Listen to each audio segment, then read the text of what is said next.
What's up, bitches? Welcome to the jungle. We gonna suck your balls. I'm watching right in the background of this Knicks Lakers ESPN. Oh shit! Yeah. I gotta turn that. See what I got. What do I got right here? I'm gonna turn it on also, but I have to keep going back and forth between CNN and then this The poll. because there's an Alabama special election going on right now. It's crazy. There's so much attention on that shit. Yeah, it's because Jeff Sessions was the senator from Alabama. Now Jeff Sessions is the attorney general, so they got to fill that seat.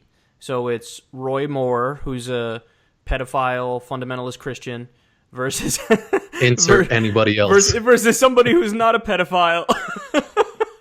So it's like, what do I do here? Someone tweeted something that was like, it was that one guy that you retweeted, like Ken Klippenstein or some shit. Klippenstein, yeah. Mm-hmm. And is he in Alabama for to just watch this all unfold? Yes, he went as a journalist for TYT to Alabama. Oh, that's crazy.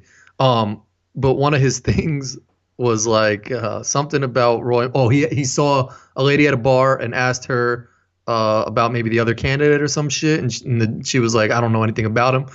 And then someone wrote in the comment like, does it matter or some shit like that? Like, yeah. Who cares what he like? Yeah, so that's two. Like, there's 2 points to make about that. In the case of this election, you do have somebody who's a Christian. He was removed. Roy Moore was removed twice from his job as a judge in Alabama because he refused to take down the 10 Commandments from his courtroom. Ugh. Like, dude, what's so funny is these are the same people who pretend like they love the Constitution. Meanwhile, that's totally unconstitutional to do that. Like, you can't do that. We don't govern ourselves by fucking Christian biblical law. Like, that's not the way this country works. So he refused to do that. He got removed as a judge twice for doing that. He said in the past he thinks homosexuality should be illegal. He said God's law should override man's law. I mean, there's fucking multiple allegations of him, molesting fucking 13-year-olds, 14-year-olds and shit. So, like, it's true. Like, this is one of those instances where, you go, one guy is a fucking pedophile fundamentalist, and the other guy is literally anybody else. It's like, okay, that person's better, so go vote for him. But, it gets worse and worse every day. It's also true, though, that if Roy Moore wins, which he might win, one of the reasons is this guy, Doug Jones, is all he has is he's not Roy Moore going for him. So in other words, like there was an account that was shitting on a Democratic socialist in Alabama who basically said, like, listen, I'm not going to vote in this election. I'm not going to vote for Doug Jones because he's not for $15 minimum wage or Medicare for all. And so people were shitting on that guy like, boo, fuck you, fucking, like, what the fuck's wrong with you? But it's like, no, why don't people say, hey, Doug, maybe you should be for $15 minimum wage and Medicare for all. You can get this guy's vote. Like, there's always, like, shaming of people on the far left who say, no, I kind of have very strict standards I go by. And I think to defend those people a little bit that shit on those people, I think in their mind they're saying, well, he'll lose voters if he goes for $15 minimum wage or Medicare for all. He'll lose those voters in the middle. But my whole point, and the point I've been trying to make for so long, is that's simply not the case. That's it, because, like, take Bernie Sanders, for example. He was going to West Virginia and giving town halls in rooms full of Trump voters. Like, literally, everybody in the room was a Trump voter. And he made a room full of Trump voters in West Virginia give a standing ovation to Medicare for all and a living wage and free college. So it's like the idea that, like, well, obviously you're going to lose moderate voters if you push for these ideas. That's just not true. Like, a lot of people think it's true, and they think that when I go after Doug Jones and say, oh, you're not Roy Moore, that's all you have going for you, they interpret that as me, like, shitting on the guy, when in reality that's me saying, like, no, dude, you can be a lot better if you do X, Y, and Z. Because at the end of the day, if I'm in Alabama, like I just said, I'm voting for Doug Jones. There's no question about it. Because Roy Moore is that fucking bad. Yeah. But the point is, instead of shitting on the people who say, I'm not going to bother to go vote, why don't you fucking make them want to go vote? You know what I mean? Like, make them want to go vote. Yeah. Like you, for example, you don't vote a lot. Like, sometimes you vote, sometimes you don't. But, like, if, like, let's say, for example, it was, like, I don't know if you voted in this last election, but if it was Bernie Sanders, I guarantee you would have voted. Yeah. Exactly, because you go, okay, I know exactly what that dude stands for, and I know he's going to help me. I know he's going to help me. I know he's going to do the right thing. But then I don't also have a platform to get at Hillary and be like, yo, can you do this? I mean, like, it takes a lot more, which, I mean, is sort of a cop-out, but it takes a lot more work to try and start reaching out and, like I don't know, joining a group to get someone to like, where do you even go about doing that? Like, okay, here you go. What's his name? The dude running against him? Doug Jones. Doug Jones. Like, if I want him to be for something, how do I do that? You know? Oh, you're saying literally how do you get in contact with him, or you're saying Yeah, who am I like, to say these things? That both of those things. Well, yeah, I can want him to like a certain thing, but it's just like, to the latter question, I have an answer for the second part of that, which is you're their boss. You're their boss. Like, and so, like, what you think improves your life, it would improve your life for the government to do. That's what the government should be doing. You know what I mean? Like, yeah, like, it goes to that bigger picture of, like, my wife saying she won't shop at Hobby Lobby because they don't, like, support this and that, and I'm like, your dollar's not going to make a fucking difference whether or not they're, you know. But I guess if everybody has that mindset, your wife would argue it's the principle of the thing. Yeah, it's that I'm not gonna fucking support this organization that's trying to take away, you know, women's ability to get fucking birth control through their health insurance. Like, I'm not gonna. And I think what she's doing is she's saying she's acting on the principle of, if everybody acted like me in this situation, then Hobby Lobby wouldn't exist anymore and everybody would be better off. You know what I mean? Yeah. So, but I, as a co-founder of Justice Democrats, a group that's primarying the corporate Democrats to try to get Democrats to actually believe in something, that are going to fight for something, I 100% understand the mindset of the people. Like, again, I don't agree with that person who said, I'm not even going to bother to vote because of Doug Jones is not good enough. I don't agree with that person. But is this similar to, like, a Hillary Donald type of thing, or like? Yes, it's very similar to that. It's very similar to that. That's exactly what this is. But, you know, I understand that if I'm in Alabama and those are my only two choices, you're going to just I would begrudgingly vote for Doug Jones and say, okay, I don't, like, that's the point, is if Doug Jones doesn't even have to be good in this instance. Like, I'm going to suck it up and I would vote for him. But, like, at the same time, whenever people go after Doug Jones from the left to try to hold him accountable and make him be for better things, like, people need to stop shitting on those people who are like, no, I really want this guy to fucking help improve everybody's life. And they're like, oh, fucking asshole, I guess you like Roy Moore. Like, no, that's not what they're saying. They're not saying they like Roy Moore. They're saying that fucking Doug Jones needs to be serious here. You saw Charles Barkley was campaigning for Doug. I saw your tweet, and he was just like, stop acting like idiots or something. I'm a big fan of Charles Barkley. Even though you said he contradicted himself, like, in the sentence right after it. Oh, no, he didn't contradict himself. I was joking around and saying, like, he then went on to say, and I just made did he actually say that or no, not? But that's the thing. I made it up. I thought he said it. Exactly, because that's how, like, Charles Barkley said when he was campaigning, come on, Alabama, we need to show to the world that we're not a bunch of idiots. And I said the same. I was like, I like that style of campaigning, because he's just like, just fucking talking and just being normal. But then he goes on to say, I made up the next part. I said, he goes on to say, what the fuck is wrong with y'all? Do I need to take my belt off? You could picture him saying that, 100%. Saying it, and I was just like, I respect him for saying that shit. Like, yeah, no, I like that. But it's true. I mean, like, people outside of Alabama just have this perception of Alabama people. They're just like, they're dumb as like, they're not smart. They're racist, you know, like, all this shit. Mm-hmm. And if this guy wins, it's just going to put the stamp of approval on that shit. And what's so funny is that I would imagine if you talk to one of those people, one of the right-wingers in Alabama who's going to vote for Roy Moore, I would imagine that in their mind, they're thinking, like, we're voting for a guy who's going to bust up the establishment and help us. Like, that's how they're thinking. Like, oh, this guy, he's just like me. Like, he's just like me. I think it's more like, we're going to do this because everybody wants us to vote for the Democrat guy. Yeah. That's a huge part of it, right? Like they're doing it to rebel against what everybody wants. Yep. Like, there's this big... And they have that thinking mindset of just like a child, where it's just like, I'm being told not to do this. I'm gonna do it. Yeah, I'm like gonna it's do it. it's the mindset of like elections have been won on the idea of I can't wait to trigger the liberals. Like I trigger the stupid libs. Like I triggered you. Are you mad? It's like, well, yeah, we're mad, but But like now we're fucked. it's like it's like they vote for fucking. I saw a tweet about this. It was funny. Like they vote for face ripper monkey, and then they're like, I can't believe the monkey ripped off my face. It's like, well, it was fucking face ripper monkey. What'd you expect? And when liberals are like, don't do it, don't do it. It's like with a hot stove. Somebody puts their hand on a hot stove, and they're like looking at the liberals like, and we're like, don't do that. That's not a good idea. And they're like, fuck you. And then they do it, and they're like, ah. I have this perception of Alabama people that I feel like if I were to meet someone from Alabama, which maybe I have, maybe I haven't, they'd be exactly what I think they are. Just someone who's not like smart, uneducated. Whereas I think when we go abroad, people have that perception of like Americans and just like that same Alabama mindset. Mm-hmm.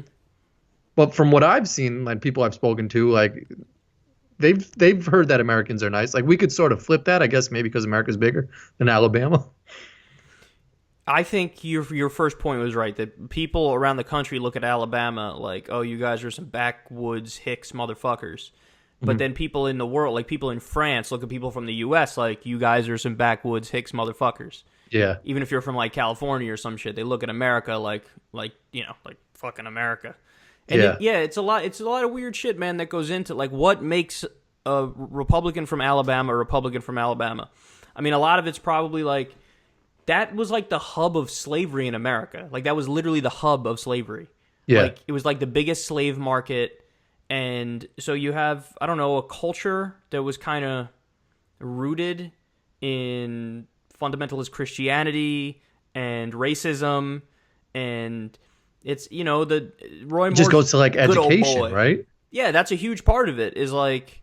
I mean, if you were to go to like an elementary school in Alabama, like it's not the same shit as like they don't a teach school in New York. Yep, you know, right. like you're not. You think they're learning about Martin Luther King Jr. and like all this shit? No, like you're you making think a they great even talk point. about black people? You're making a great point because I think all the way back in like 2014, I covered a story on Secular Talk about. In this case, I think it was the textbooks in a public school in Texas. I think it was. Mm-hmm. And no, they don't teach it. They don't teach it at all like it's taught in most of the rest of the country. They teach it like, you know, War of Northern Aggression as opposed to the Civil War.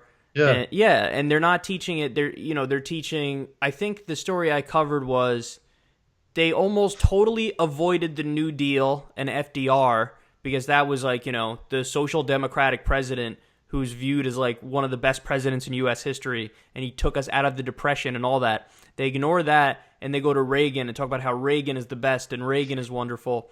And it's like, yeah, they'll try to teach creationism alongside evolution and act like, hey, some people think this, some people think that. In fact, Roy Moore, I covered the story the other day. He was talking about how he says drive-by shootings are done because we teach kids evolution. Like, oh, they think they come from animals, so they act like animals.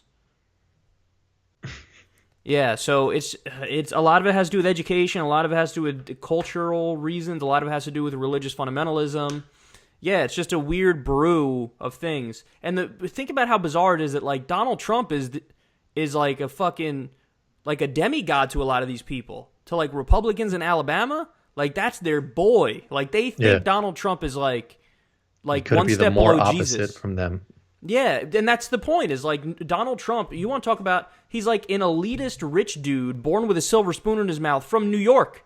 Like, you know how they always scoff at goddamn cultural elites look down their nose at us in New York? It's like, that's not fucking Donald Trump. You're describing Donald Trump. Like, that's what he is. Like, he was a dude who he's like financially well off, came from a rich dad, fucking handed everything his entire life, went bankrupt 7 times, fucking is a big time adulterer and philanderer, you know, like it was in Playboy a bunch of times. Like, this is the guy that if Barack Obama had the same resume as Donald Trump, went bankrupt 7 times, appeared in a few softcore porns, though to be fair, he wasn't naked in it, but like, you know, was a shady fucking businessman, refused to release his tax returns, like all those things. If Obama did that, I mean, they had to make shit up about Obama to try to make him seem even more foreign and evil. Like, oh, he was born in Kenya. Not Yeah, all all that true. weird shit. Yeah, I try to look at it on more like a practical level. Like if Donald Trump were to go into just like a random bar in Alabama, like not being the president, he was a super rich guy from New York. I feel in a weird way, he'd get the attention from the people in the bar, and they'd sort of like him just because they felt maybe because I don't know. This is my perception that they're not very smart in Alabama. That they would just be like, maybe we're gonna get some money from this guy, and then like they'd sort of befriend him just because like he looked wealthy and all this shit. Whereas like a normal New York person come in there, they might not fuck with him that much just because like, yeah, we're not gonna get anything from this guy. I don't like the way he rubs off on me. Well, Bill Maher made an interesting point about that. He's like, everybody from New York has a friend that's like Donald Trump. He's the guy who you're talking about him with something, and then he'll be like, listen, I know a guy, I could get you an amazing deal. You go see my guy. I'll give you his number. He's amazing. Like, everybody knows that guy in New York. But in New York, we more brush that guy off because we know he's just a fucking... He's a fucking con artist. Yeah, he's just a guy who's he's a joke. Feels insecure, tries to be friends with people, but he's not really friends with anybody, but he tries to act like he's friends with people, and I know people, I can get you things. Like, that's the guy. But in that time, in desperate times, I've been in those situations where I've needed maybe a guy or some shit, and I'm just like, I gotta hit up this person and see if his fucking connect could come through. So it's like in desperate times, you sometimes have no one really to turn to, and you're like, there's always that guy. And that could be a metaphor. That's a metaphor for the country. It was desperate times. People are struggling, and they're like, let's roll the dice on this fucker because we know what Hillary's gonna give us. That's the same old shit. But to your point about the people in Alabama, and maybe you're right that if Trump were to walk into a random bar in Alabama. Not being the president, just being just a random dude. But instead of looking at him like, oh, he's a fucking elitist from New York, like they might look at him like, oh, I kind of want to be like him. He's wearing a suit and he's telling people what to do, and they'll look at that like, I like that. He's a boss over here. Yep, he's just like me, in a weird way. That was a tweet storm, just how they want to be. That was a tweet storm I read the other day on the show after the election. There's this dude who's a gay Mexican-American who grew up in rural Oklahoma around almost all white people.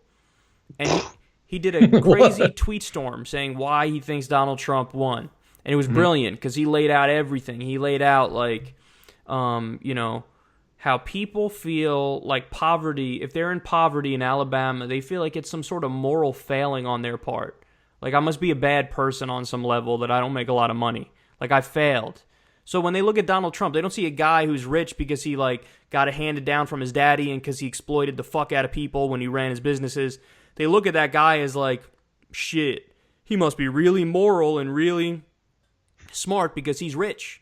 So that's what I wish, that's what I could be if it wasn't for all these fucking Mexicans and black people holding me back.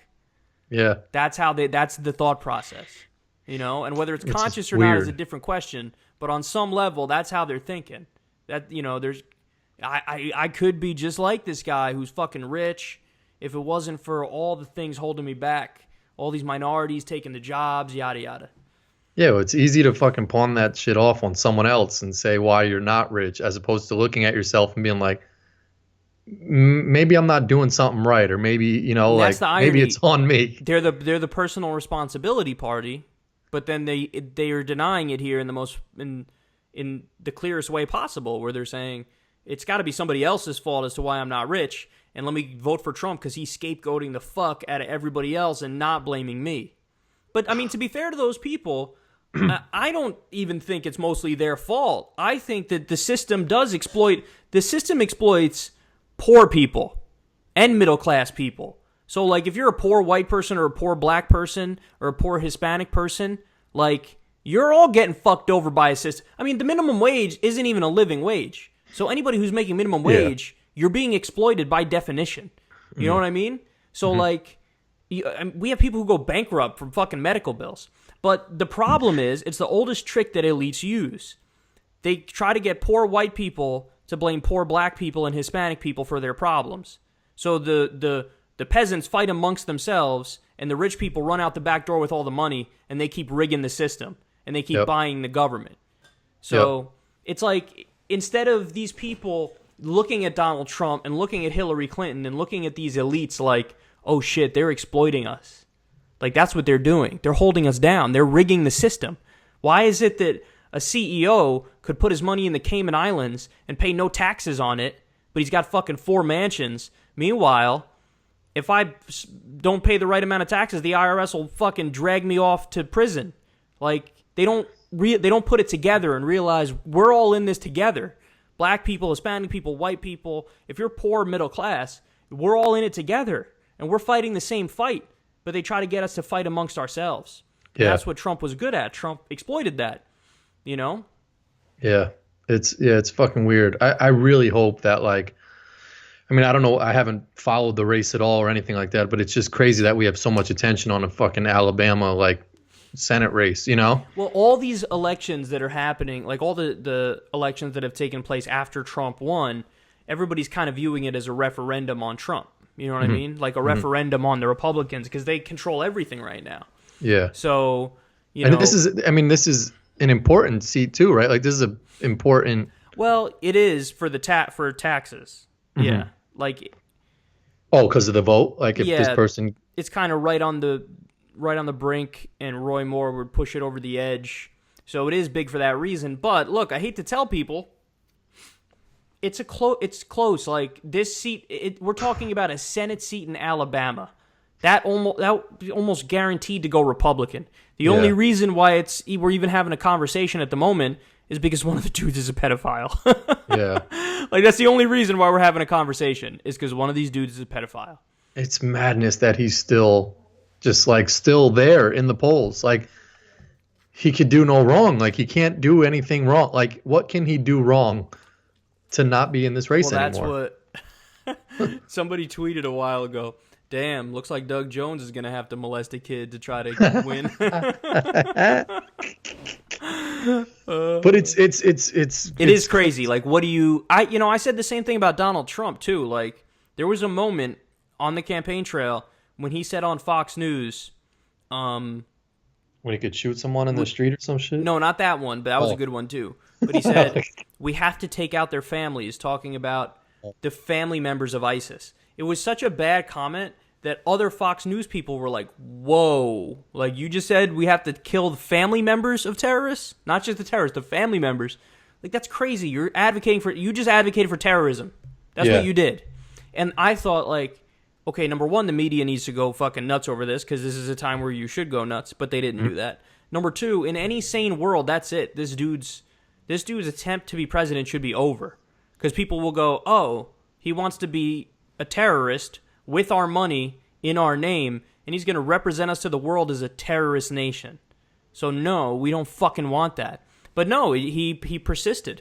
Somebody else made a good point too. They said there was a debate that happened in like North Carolina or South Carolina, a Republican primary debate, and Trump spoke about how he was screaming on stage, the towers came down under Bush. The towers came down under Bush. Bush didn't keep us safe. And then we did this war in Iraq, which was stupid. So he said that, and he was getting an applause from the audience. He was in the heart of fucking military country, in a Republican state, with a room full of Republicans, and he was railing against George W. Bush, the last Republican president. And he got a standing ovation, he got claps. And then somebody made a point, I forget who, but they said, when a Republican president can shit on George W. Bush and shit on war and then win the debate, according to the polls, it's over. Nobody's going to fucking tackle that guy. Nobody's going to beat that guy. It's on the same scale of, we talked about it before. You're going to that rally knowing whatever the fuck he says, you're cheering, you know, he could do no wrong. Like when we say we go to a comedy show to see our favorite comedians, I mean, like, me and you are a little bit more objective. We'll maybe not laugh if it's not funny. But there's corny people out there that, like, as like they're big fans of Aziz Ansari or something like that. They're committed. And it's just like, he could say like the dumbest joke in the world, and people would just be there cracking up, laughing because like they're just having a good ass time. Yeah. Donald Trump has that base in his palm like that, where whatever he says, it's a wrap. I mean, like, they're never gonna boo him or not cheer for him and anything he says. Yeah, and It's just a matter of how big is that contingent. You know, I would argue the percentage of people that will never, ever, ever leave him is about 25% of the country, which thankfully, that's a scary high number, but it's also nowhere near a majority. So that's both good news and bad news. It's bad news because it's still a crazy high percentage of people, like 2 or 3 out of every 10 people who will never abandon that guy. That's fucking scary. But it's also not enough to win an election if he keeps shitting the bed as he's doing.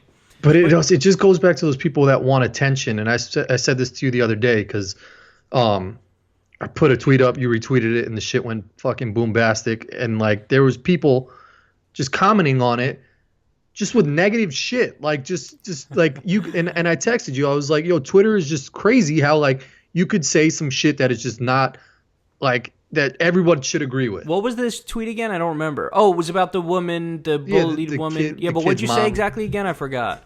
Just it was sad to see that she was, holding the Confederate flag and all this shit. Right. When she's preaching this shit for her son to not get bullied. Yeah. But meanwhile, she's doing the same shit. Yeah, and you said something like she doesn't like see that everybody deserves respect and humanity or whatever it was. Yeah. I mean, that like people disagreed with that. That's what I'm saying, and it was just like reading this shit, and it's just you're always gonna have people that want attention that are gonna pull some negative shit out of what you're saying. Like no one could just see that something is very objectively, like everybody agrees on it, and you just have people that need to be that. Well, that's why I retweeted it because it was such like a obvious point but nobody was saying it. Your point was like it's so sad that like this kid was being bullied. But then it turns out like his mom was effectively bullying minorities by fucking when I saw flying that, I was the just Confederate like, flag and being a racist. And it's like it didn't surprise me. And man. then the it point was just like, I made was, I don't know if you saw it, but J.R. Smith, for example, said to this kid, "Hey man, when I'm in town, you should come to the game and let's like hang out." I didn't see that, and then there were other athletes. I don't know who they were, but they were black athletes who took the kid out to like eat lunch or some shit. Took him out for lunch and took pictures with him and were really nice to him. And in my mind, I'm going, how the fuck can this woman look at the fact that so many prominent black athletes and celebrities came out to help her son in his moment of need? And is it even possible for a human being to still walk away from that callous and jaded and bigoted and racist? Like, how can she walk away now going, yeah, I was still right about that? Like, no, you're not fucking right about that. You're not right about waving the Confederate flag. I mean, you have a right to do it, but that doesn't mean you're a good person. You're still a fucking bigot if you do it. You know what I mean? Like, it's just, it hurts to think that. And then imagine, like, here are these people doing this act out of the kindness of their hearts because they're decent people trying to help out this little kid. And then they find out, like, oh, the mother hates me just because I'm black. Like, what the fuck is that? Yep. Yeah, it's almost good in a way because hopefully, like I said, some of these celebrities and athletes can educate her on like, hey, like you're being you're being dumb. Like, and then she goes back and tells her fucking Ku Klux Klan rally that like, hey, black people aren't that bad. If this doesn't change her though, nothing will.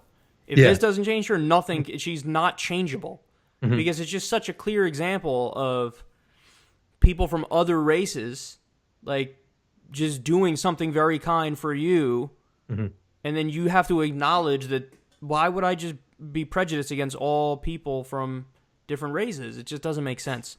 But yeah, I like how you got your first taste of Twitter trolldom. I tell you, I never read my notifications. If I ever read my notifications, it's literally by accident. Like, I end up by accidentally getting a glimpse of them like once or twice. But what if you had your notifications on for that crazy fucking tweet? Like your phone would have your battery would have died. Oh, I can't. When you get over like 5,000 followers, you can't have your notifications on. You can't do it. That's wild. Because that's just your phone would literally never stop ever.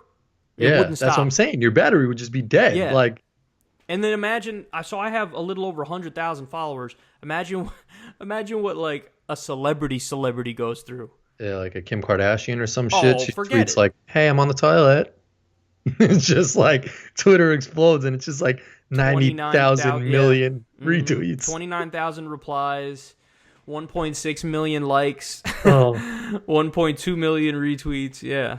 Were you surprised when they found that shit out on the mom? Because like when I first saw that viral video, and I just saw it being shared so many times that I was like, I'm gonna watch this shit. Like I don't like watching all that stupid shit. I was like, let me watch it, and it didn't even cross my mind like, hey, maybe she's trying to It did actually, like maybe she's trying to capitalize on her son. Like, why would she just be recording him in this moment? And obviously she's gonna share it. But it never crossed my mind that like fucking this world is crazy. They're gonna dig up on shit that you've done and like find stuff on you. Like, I mean, listen, they were in Tennessee, right? Some shit, I don't know. When you're talking about a white family in Tennessee, I mean, what is it, 50-50 chance that they're There's gonna be some racist flying shit the on Confederate flag? You know what I'm saying? Like, Yeah. yeah, it's like probably 50-50. You'd have to look at the statistics. You know, like what percentage of white people in Tennessee are Republican. And then you can, if we're being kind, we say half of those people that are registered Republicans are moderate enough and reasonable enough to know probably not a good idea to like wave the Confederate flag and shit. Yeah. And then maybe, so yeah, I don't know. There's a decent chance just by simple demographics that that's the case. But you would think, I certainly would have thought, if you have like the wherewithal to go, damn, my son just got bullied and this is like an issue, like, and you're putting it online, like, wouldn't you think for a second, well, have I bullied people? Like, wouldn't you think that? Like, have I? And if that's your ideology, if you're a bigot, then yeah, by definition, you're you know, kind of bullying people. But if your first like instinct is to record your son in that moment and think, I'm gonna post this online and not look at it as a parent as like a teachable moment, you're seeing like you're saying like a self-promoter type thing. Yeah. Like there's something questionable about the character of that. Yeah, it's possible. It's possible. I mean, obviously something's wrong with her character, as has been exposed. But I think it's possible to also try to do it as like a teachable moment. You know what I mean? To say like, this is what like some kids go through, and we need to be like aware. You know what I'm saying? Like that is.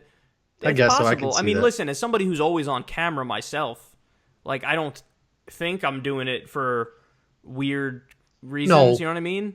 But yeah, I guess. I don't know. It's possible to want to record, you know, something that happened that was shitty to use it as a teachable moment, and also to get sympathy for your kid. You know, like, hey, look at this. This is some bullshit that happened to my kid. I guess so. That makes sense. I'm a skeptic when it comes to any of these viral videos of like someone doing something stupid and then like them sharing it, trying to get laughs. I'm like, I don't know. I think I'm not a fan of that shit. I like genuine videos that like old school America's Funniest Videos where someone is just like walking and they like slip on some shit. I feel like the comment section is going to shit on you for saying that. What? America's Funniest Home Videos is super corny. Yeah, but like it used to be genuine because that was back when like if you were recording some shit, it was because it was a fucking family video. It was because like you were at Christmas or Thanksgiving. And then grandma like, shits herself and it makes it on America's Funniest Home Videos. Yeah, that's what I'm saying. Like now with like ridiculousness and all this shit where it's like people are like doing skateboard shit and then like purposefully falling. Oh, look at me, wacky fall.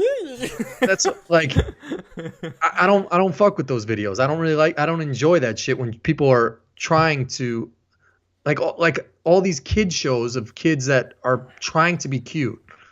Yeah. Because I'm like behind them is a parent who's fucking probably abusing them and like, hey, when you go on stage, make sure you're smiling, make sure your cheek is up. And I'm just those like pageants, those little girl pageants all are that the creepiest like fucking thing. Fucking horny television shows of kids who are cute, probably without television, and you put them on television and want them to be cute and force people to think, oh look, they're cute, right?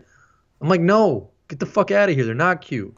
Even though they are a little bit cute. So I saw there's that show Ridiculousness that you mentioned, but then I saw the other day when I was flipping through the channels on the guide thing, it said there's like a awesomeness show now too. Like they're just it's MTV? not. Yeah, it's like they're not even trying anymore. Like, oh, ridiculousness, awesomeness, wildness. It's only it's like they're not even fucking trying.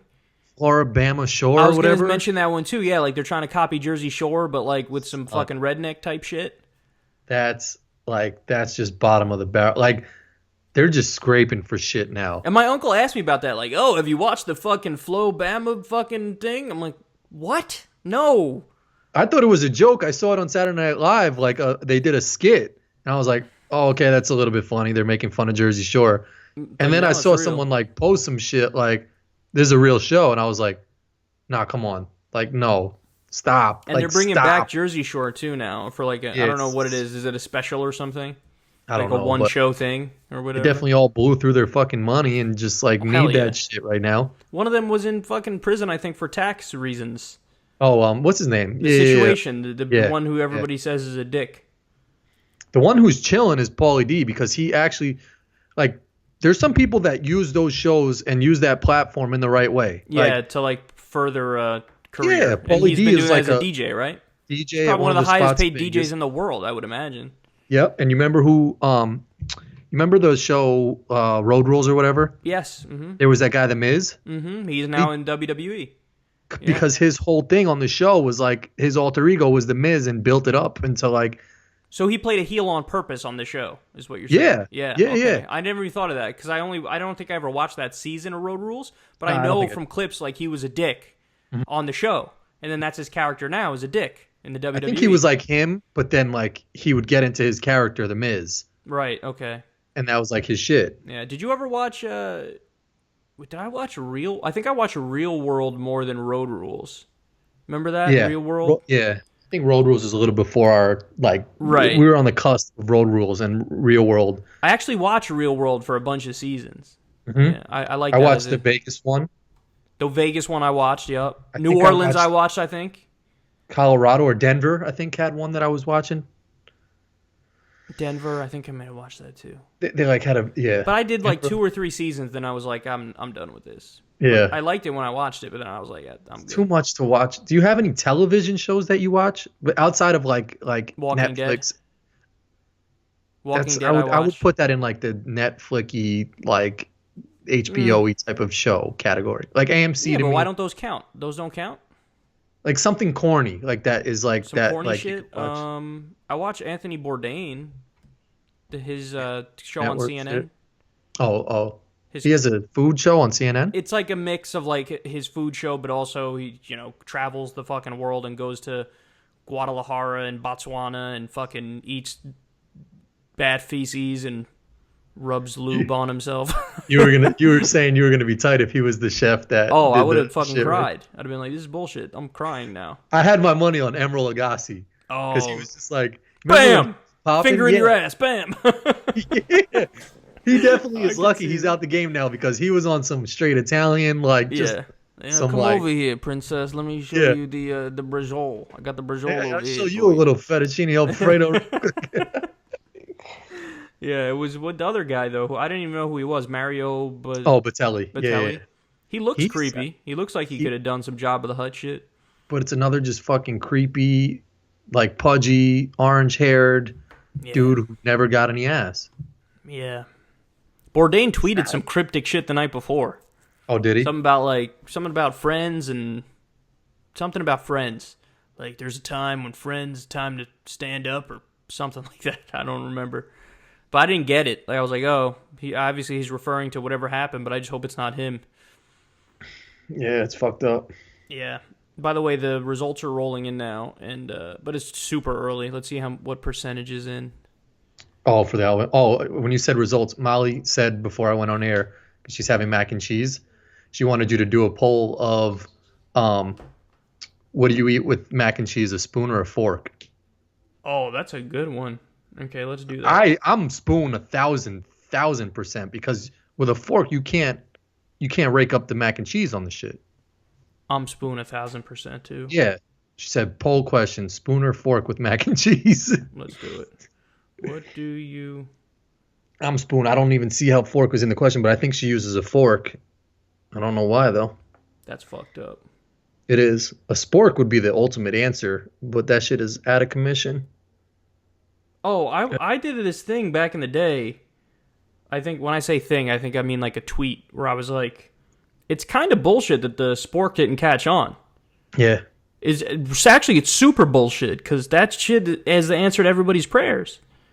Yeah. You could use it as a spoon. You could use it as a fork. Where's the fucking question? That shit is superior as fuck. The only spot that shit ever caught on was at KFC, because that was like they had those there. That's I think KFC. Why I know what a spork is. Because of KFC. Because of KFC, they're the only place. They had the black utensils, and they had like a knife and a spork, and they would put that shit in your like meal box. I like how in the Twitter poll it gives you the option, like it starts with a day, like how long do you want your poll to be? Yeah, that's the default, right? Because I've done that shit. Yeah, it's the default, and it's like, bitch, I could do it in like fucking 30 minutes. What do you mean a day? So what do you eat mac and cheese with? Fork or spoon? Poll length 1 hour.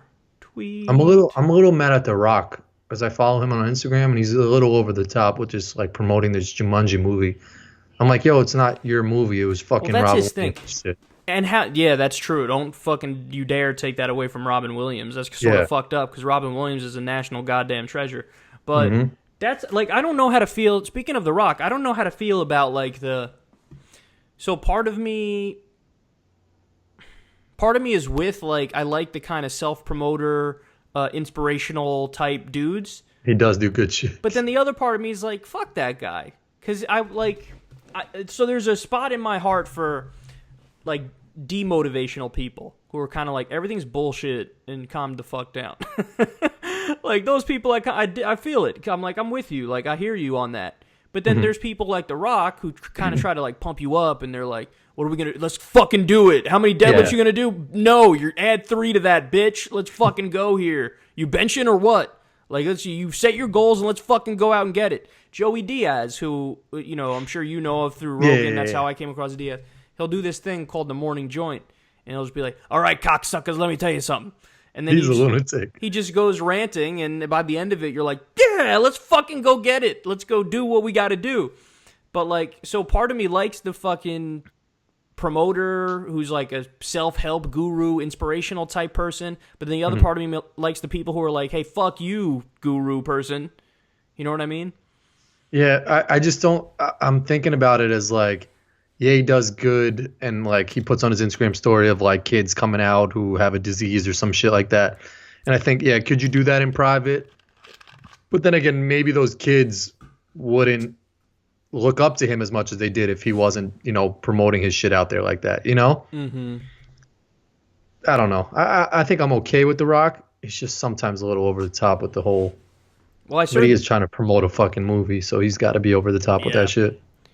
Yeah. What was his fight with Tyrese was a little bit like, whoa, right? I think it was real. I think it was real too, but Tyrese was basically saying like, because what, did The Rock want to do another Fast and Furious? And he was basically... no, Tyrese wanted to do it now, but The Rock's schedule supposedly they couldn't get it done until like 2019 or 2020.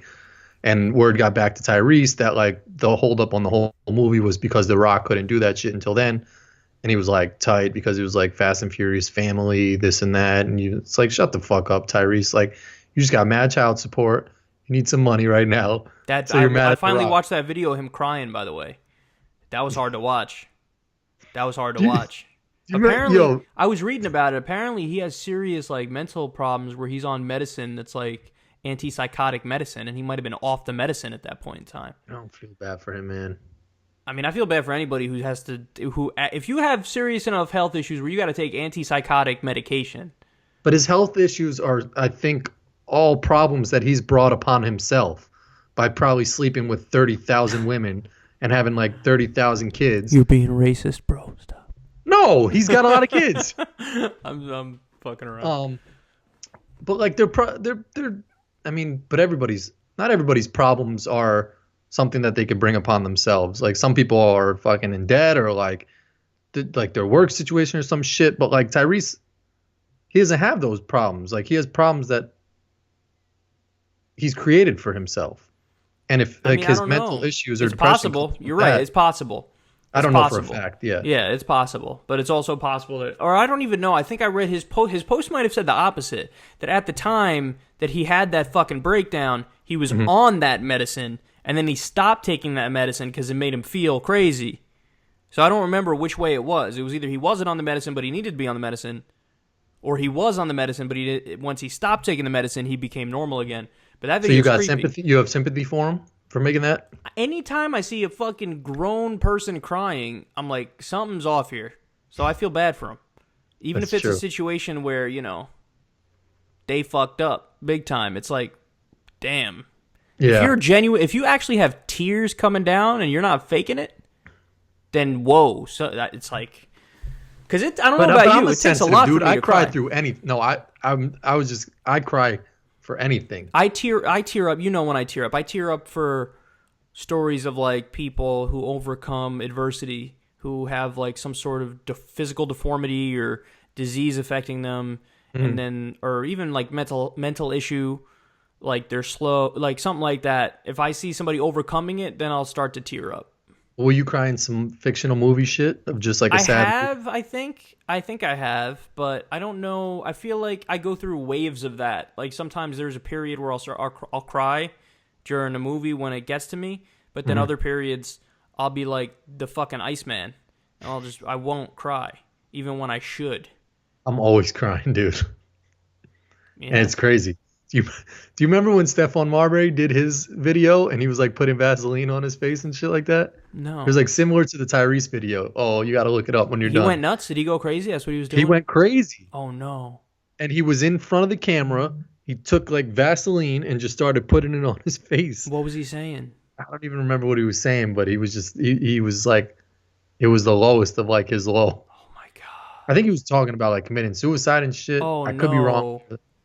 But I mean, he's good now. He's made a lot of money in China, but he had like a similar Tyrese Is type he still of video. playing basketball in China? He might have either retired or it might be his last season. I think he retired actually, but he was trying to come back to the NBA. There's a few U.S. players who went there and they make a shitload of money and they get adored everywhere they go, and then they call it a wrap. They call it a wrap. They call it a day. There's news stories of the Ball brothers, the one who stole going to play in Lithuania. But wait, isn't one of those balls guys in the NBA? One is on the but Lakers. The other the ones one who are not. stole was at UCLA. Okay. His father pulled him out of college. Mm-hmm. Doesn't go to college, and then his father pulled his younger son out of his senior year of high school, so doesn't go to high school. Oh, so he sent them to. They're close to going to Lithuania or something like that. Why didn't he just keep him in school so that they could fucking get to the NBA eventually? Well, some were saying that the one who was stealing wasn't on anybody's NBA radars. So he wasn't good enough. Maybe his dad will think if he plays overseas, they'll get looks or something like that. I don't know. I think he's fucking up their shit. I mean, it's just like he's controlling their whole fucking lives, not letting them. Like, yes, they're popular. Yes, they're getting publicity, but they're not beating them. It's like there's a certain amount of like guidance and control that everybody looks at as like genius. Like look at Earl Woods and Tiger Woods. Yeah. Like Earl Woods like showed Tiger the way a little bit early on, and then Tiger got obsessed with golf, and then Earl just kind of like nursed that obsession, but he wasn't over controlling.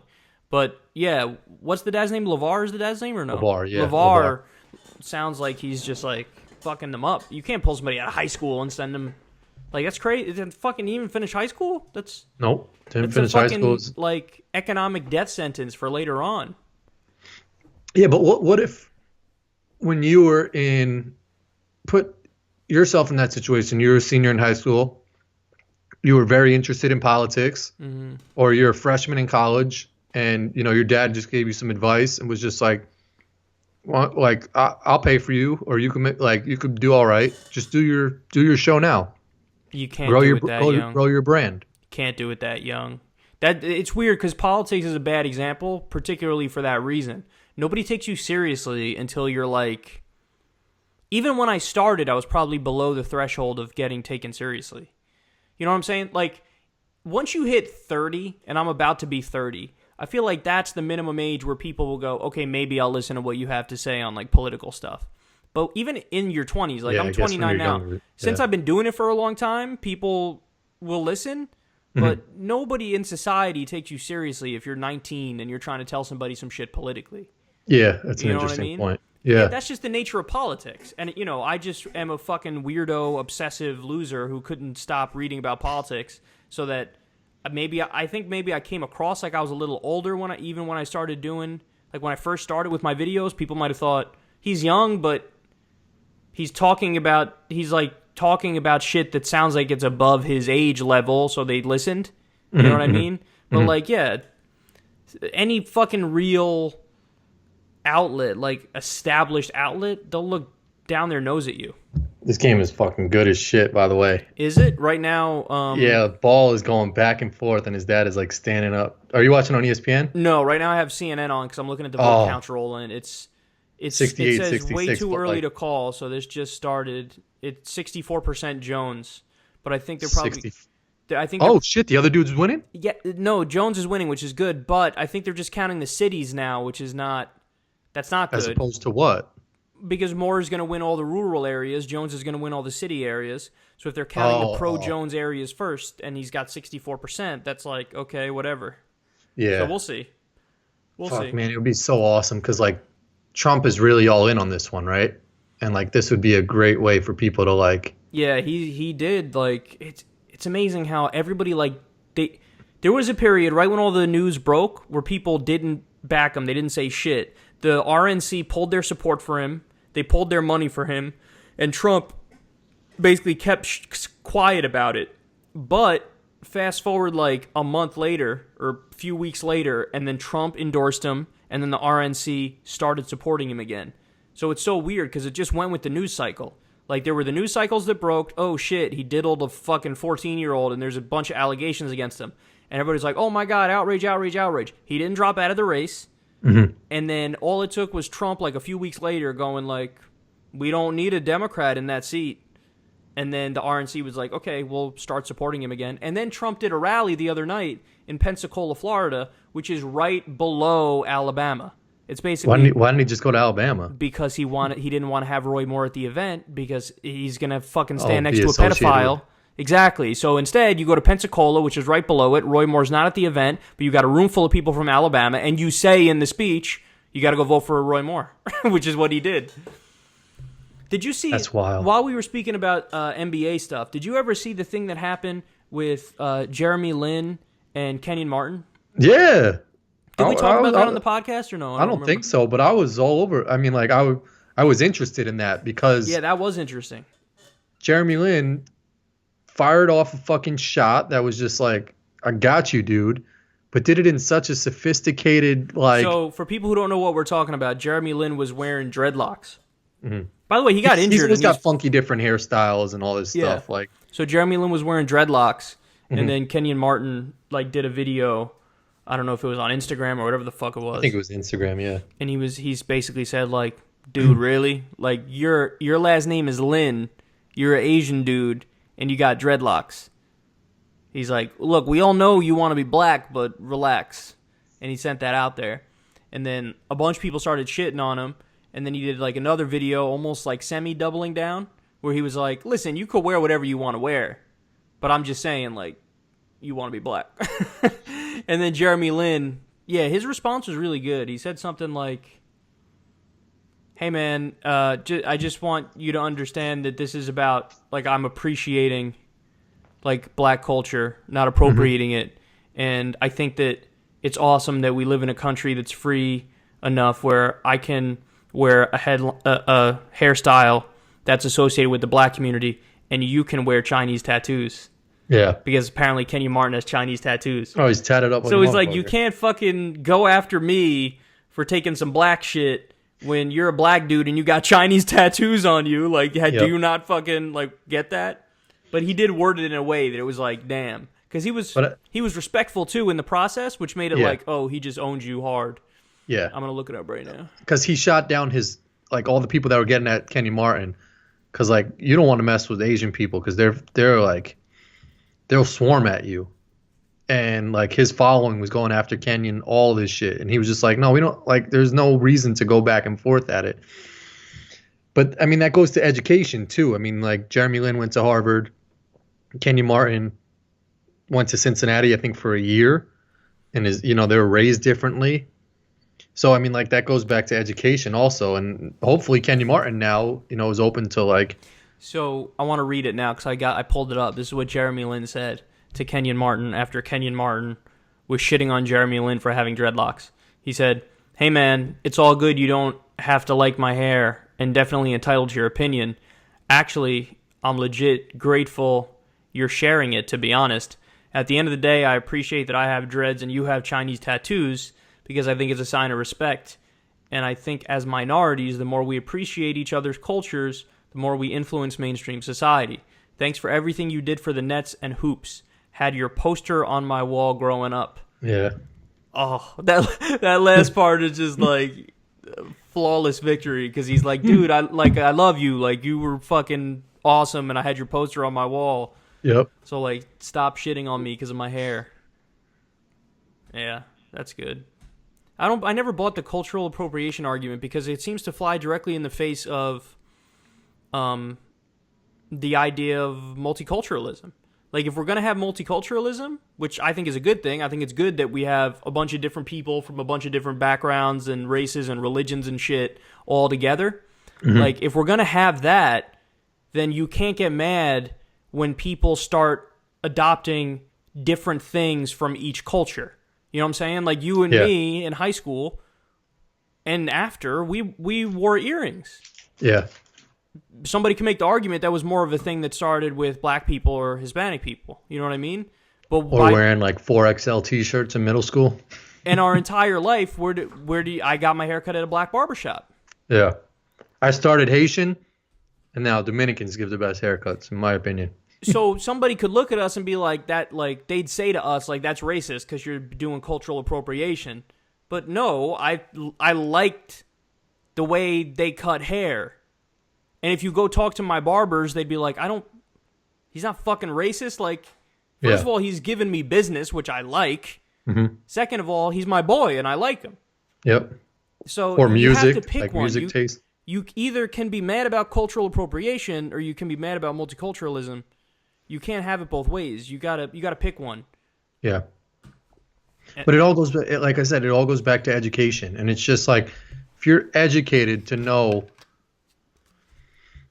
like, how to confront someone rather than just, saying like, oh, you look dumb for having that hairstyle, or, like, there was just an incident that happened over the weekend in the NFL where an athlete, like, someone threw something at him because he got ejected from a game, and he like ran into the stands or tried to jump into the stands. Oh shit, old school Artest style. Yeah, it was like the same thing, but like it was a football stadium, so like the barrier was a lot higher, so he just sort of jumped up and then like got stuck there. And then they interviewed him after the game, and he was like no one's gonna mess with my manhood, and I'm a man, and like this and that, and like I gotta protect myself, And another athlete tweeted out like we gotta stop thinking that because like the response because I'm a man, like reasoning makes you more of a coward. Like more of a man is to look at that and walk away from that. That's makes exactly you more right. Of a man. Yeah, like that's true, and you're right that's like now people don't understand. Like the more cowardly act is usually the more manly shit to do. That's right. That's right. The thing it's not because it's not cowardly. It's showing discipline and restraint and reason. And reason and morality. Mm-hmm. Like, I'm not going to lash out over some stupid shit. It's easy to react to someone who's, like, saying some stupid shit or, snap like, and provoking just you. throw a tantrum, and that's more like a childish way to react. You're being like a child. Like, oh, shit, I'm triggered, and I'm going to go hit them or something. Mm-hmm. Yeah, that's true. I feel like that narrative needs to be applied to foreign policy, too. How, like, everybody pretends like, oh, you're strong if you want to go to war. Like, actually, no. Look at the fucking countries we're fighting. They got no military or a military budget of like fucking 1/300th what ours is. Mm-hmm. And like maybe the strong thing to do is to show restraint and not just invade random ass countries after somebody attacks us. Yeah. That's the disciplined approach. That's the intelligent approach. You're going to attack a whole fucking country because a couple of assholes like strap suicide vests on, like you're gonna attack a country because of that? Like you're gonna invade a country? Like what? The funniest shit is like I think I've seen it in movies, or there might be like real life scenarios where like all these like militant like police officers go into like I don't know like these weed places and like bust them down like it's like a huge like drug and all these guys are just so mellowed out like Whoa, dude. Yeah. Whoa. And the cops are just beating the shit out of them, and they're just like, whoa, man. Like, what do you like? It's just such a fucking different, drastic of like worlds Yeah, that's where it's so like true. someone has that mentality, like just love and peace, dude, and the cops are just coming in, fucking tearing shit Yeah, up. like the cops are like, we need order. We need you to not do the thing we don't want you to do, even though you're not Yeah. hurting anybody. So we're going to force you to do it by fucking dragging you out of here in handcuffs. That's the worst shit is when you see people complying or like being like doing whatever the cop Did does you and see they that still recent just. shooting video? I didn't watch that video, man. Listen, dude, it's one of the What worst was I've ever that? seen. What? Like what was that scenario? Like Okay, was so there was a dude, it was in Arizona, it was Mhm. at a hotel. A dude had a pellet gun. And I think somebody called because they saw him holding the pellet gun. Oh. And so the cop showed up, but they didn't know it was a pellet gun. The people thought it was Yeah, a yeah. gun. But by the way, Arizona's an open carry state, so even if he was holding a gun, he wasn't shooting it at anybody, and he's allowed to hold a gun. So it's kind of weird that people would defend the cops, even people who say they're big-time Second Amendment people. But, like, so somebody called the cops because he had this gun. It was a pellet gun. The cop showed up. He left the gun in the room, followed the cops' orders to come outside, totally unarmed. So the cops went up to the floor or whatever and said, like, come out of the room or some shit? Yep. Okay. And then they tell him, lay down. So he laid down. Then they're like, okay, get on your knees, follow my instructions, put your hands up. Oh, no, don't fucking put them like that. And then, okay, crawl towards me. He starts crawling. He's like, don't put your hands up. It's like he was telling him like a bunch of different commands that were kind of hard to follow because it's like he switched it pretty quickly. And you could tell the guy was also drunk too, by the way, so it's probably harder to follow the instructions when you're barely keeping it together. Never mind, Yeah. the guy literally said to him, like, I will shoot you. Like, he said it, the cop. Imagine the fucking... And then he started Shit going crying. through your He mind? was crying. He was like, don't shoot. Like, he was trying to follow the guy's instructions, clearly. White dude, right? White dude. And then he started crawling towards the guy, like he said. And then... When the guy Why would he even tell him to crawl to him and not just like... That's another point I made. I was like, why the fuck? He was at the first time where I started the video on my show to show everybody. He was already laying on the ground. He was laying in the hallway on the ground. And the cop, if he really wanted to, could have went up and just fucking put the cuffs on. Tell him whatever he did. But he didn't do it. And he made him crawl. And by the time he was like maybe 5 feet away from him, he just opened up, shot him 5 times, and killed him. And then the cop had the nerve to say, I would do it the same way if I had to do it over again. And you ready for this? He had engraved on his AR-15, "You're fucked." The words "You're fucked." Yeah. It's like that type of person obviously has a mindset that's not the mindset of somebody who should be a cop. Yeah. Like, and because it was obvious to me looking at that video, that dude's looking for trouble. Like, Yeah. he's looking to do some shit like that. I don't know if he was picked on when he was a kid, like he was bullied when he was a kid, and then he gets older and gets some power, and now he's lashing out, or if he's just But always it's just been like crazy this. to think that both those people are, and Rogan said this shit, both those people are equal. Like, they're both people. They're both just fucking but the people. way that the way that society had mandated it at that minute was like, this guy's a fucking powerful guy. Yeah, because one has who's a your gun. boss. Yeah. Like, no, you have to fucking listen to everything I say. Meanwhile, the guy's trying to, and he still wound up dead. Yeah. It's fucking heartbreaking. Can you imagine? And then I was I talking couldn't about, watch that one, man, because I heard it was bad. I literally, I had to edit it down a clip for the show, because the original clip's like 7 or 8 minutes, and I had to cut it out for like 1:30 or 2 minutes or whatever it was. And I saw it the first time, and I didn't want to watch it again. I was like, I don't want to watch this again. It's too much. And then when you look at the overall statistics, in the U.S., anywhere from 1,000 to 2,000 people get killed by police every year. In Norway, since the year 2002, only 2 people have been killed by cops. I mean, look at that difference. You could, no matter how you slice it or dice it, that's us having a serious problem on our hands, whereas they've kind of figured out how to not have that. Like, even when you account for the difference in population size and everything, there's such a giant difference. 1,000 to 2,000 people a year versus 2 people killed total from 2002 until today. It's wild. Yeah, we got to retrain everybody. And I don't know if I told you about when I went to Canada and they were it was outside of the bar. There were people being reckless or whatever like that. I think they were trying to fight, and the cops had gotten called, or they were there, and they were trying to break up the fight. But it was just like the most polite shit I've ever seen. Like the kid like kept breaking away from the cop and running past him to keep trying to fight the kid. And they did like nothing to like eventually like it took the bouncer of the bar to come out, and like I think he just like pushed the kid to the ground or something like that, and it, like just squashed it. But the cops were just doing everything because it was like a street fight. Like it's just like it happens. Like But and I said to my brother, I was like, yo, if this was New York, that kid would be on the ground being beaten, kicked, like could be dead. There would be guns out. Yeah. There'd be guns out. But it was just like, I don't know. It got to a point where I was like, yo, what are the cops aren't like, when are they going to do some shit? Yeah. But it got handled. Yeah, that's right. Because it's fundamentally different, man. I mean, here it's a really authoritarian type police system where they're like, look at the way they interact with people. But freeze! What are you doing? Let me see your hands. Drop to the ground. They give these fucking commands that, like you said, are just like, one could be dropped to the ground. It's like, no, stand up, stand. And they're just like, in that moment, too, when you're getting a gun pointed at you and you're getting told fucking 40 different things and you're drunk, how do you pay attention to that shit? The biggest scary thing is that the dude was fucking crying. So, like, I don't understand. Yeah. Like, looking at the context of the whole situation, the way it unfolds, I don't know how anybody could have found that guy not guilty.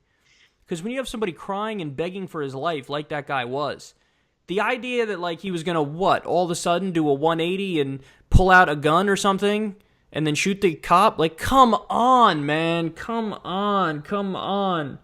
But and that's they said the thing. They wouldn't show the video in as test, like, in the courtroom or something like that because they thought the jury would be, like, swayed by it. Which to me doesn't make sense. They wouldn't allow the "you're fucked" fact to be released either. That the gun said "you're fucked" on it because the judge was like, "Oh, that's not relevant to the case." That seems very relevant to the case because it shows the exact person you're dealing with here. It shows the mindset of the person you're dealing with. That's the way they think. To write "you're fucked" on a gun, that says something. That's pretty important. But what's crazy is that in the U.S., I think the Supreme Court had ruled that, like, there's a higher burden to convict an officer. So that it's like, basically the cops can't shoot somebody running away from them in the back. That's illegal. Okay? Mm-hmm. But anything else is like, they don't need to, they just need to have what's called like a reasonable assumption that there's going to be, that they're threatened. Like, just needs to be a reasonable assumption. So in other words, the burden is not like, oh my God, it's a guarantee that it's imminent danger. It doesn't need to be, they don't need to be in imminent danger. There just needs to be a, quote, reasonable feeling that something is going to happen that's bad. And so when that's your standard, then you could take a guy who's a cop who's really fucking panicky and he looks at everything as a threat, and you see one little motion that you don't like from a suspect, and then boom, or someone looks at you the wrong way. And then the jury is going to go, hey, even though maybe I wouldn't have acted like that in that situation, and even though there's no imminent danger, basically, in the mind of that guy, there's a reasonable thought that maybe something might happen, and so the cops almost always get off.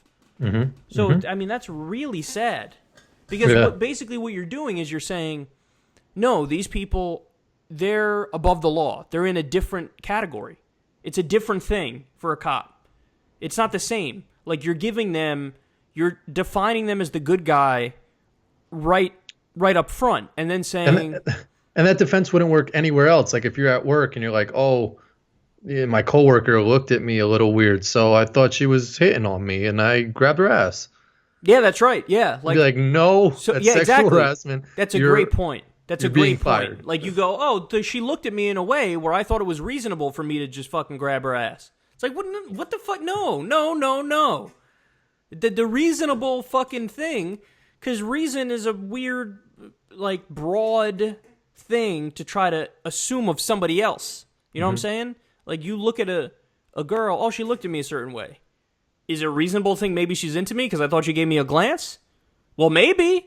But then should I be allowed to just fucking act on that? No. By the same token, that person moved in a way that they might be a threat to me, maybe. Is it reasonable for me to shoot them? No. It's like something so much worse. Yeah.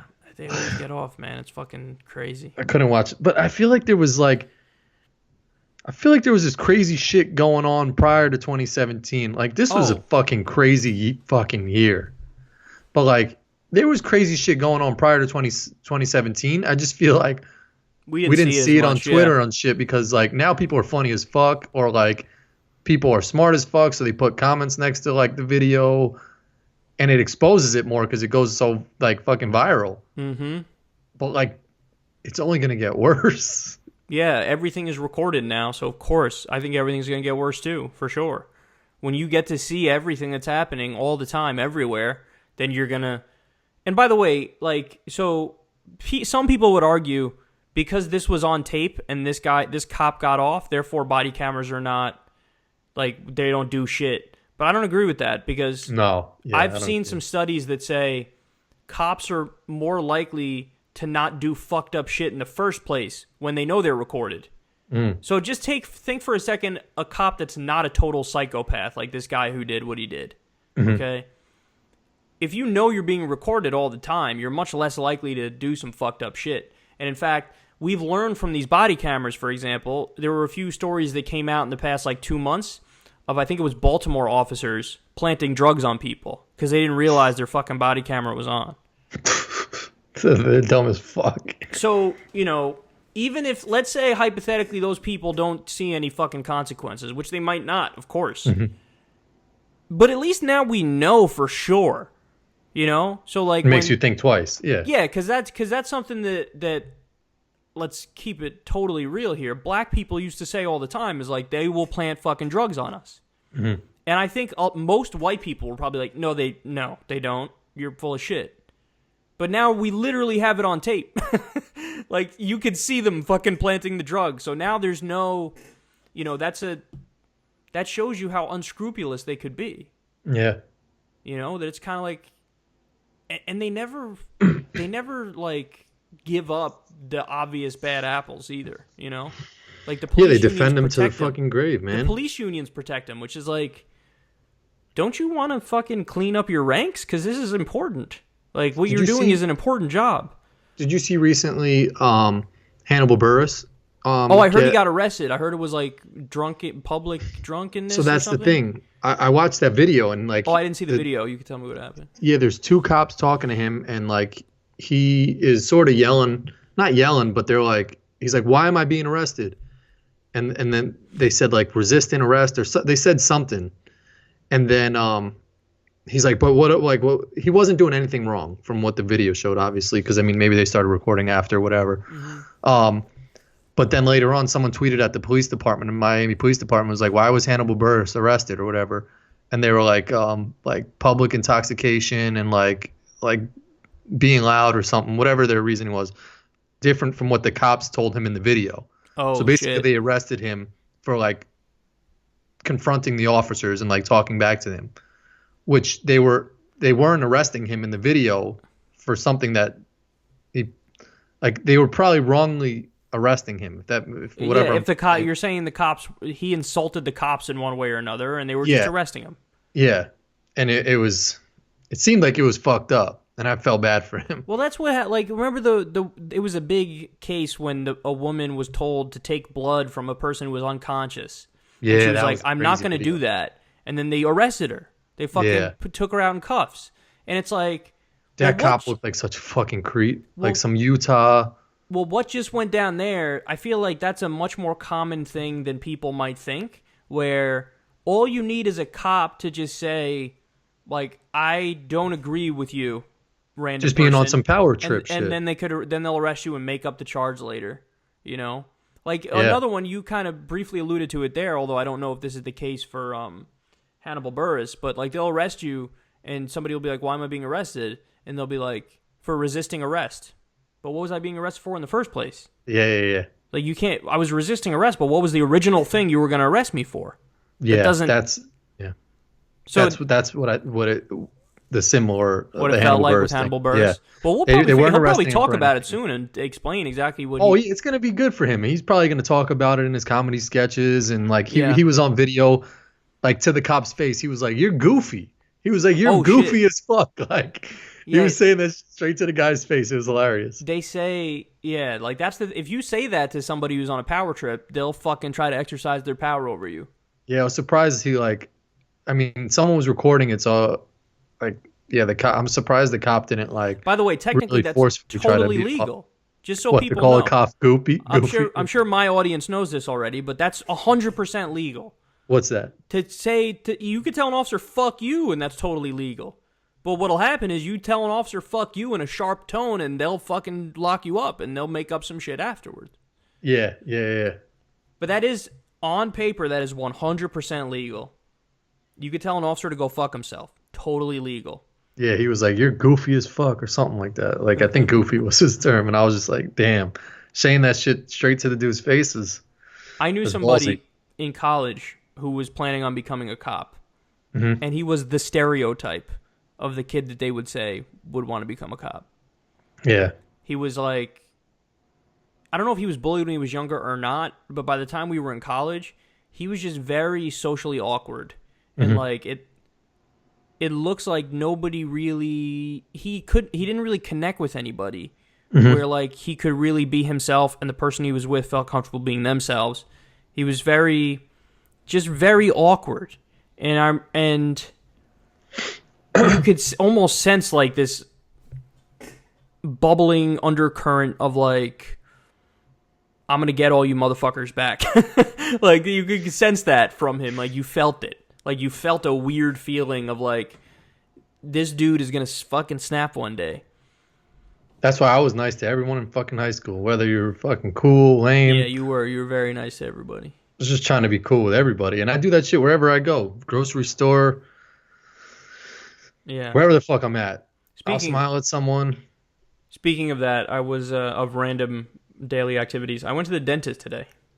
Really? Yeah, and I always feel like my dentist appointments are like a year and a half apart or maybe 2 years apart. Yeah, that's about right. And I always feel like when I go to the dentist, like they're like, Kyle's late again for his appointment. Not late as in late on that day, but late like, bitch, you really waited like a year and a half or 2 years to come here?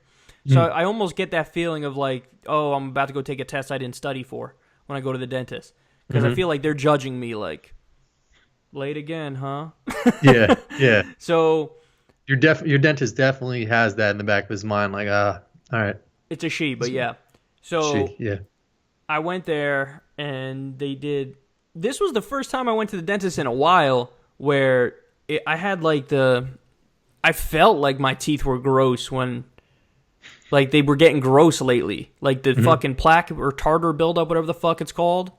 Yeah, my shit feel like that right now. Like it's like it became like slightly discolored. Like it used to be totally white, and then it slowly became like a little bit more brown, just creeping in that shit. And then so they used the fucking pick thing, and they were doing. I hate that. Does your dentist try to have a fucking conversation with you? A little bit, but to be fair, I was saying some shit too. Because like that's just like something they don't teach at fucking dentistry school is like having conversations with your client while you're in their mouth. Pause. Yeah, that's what they do.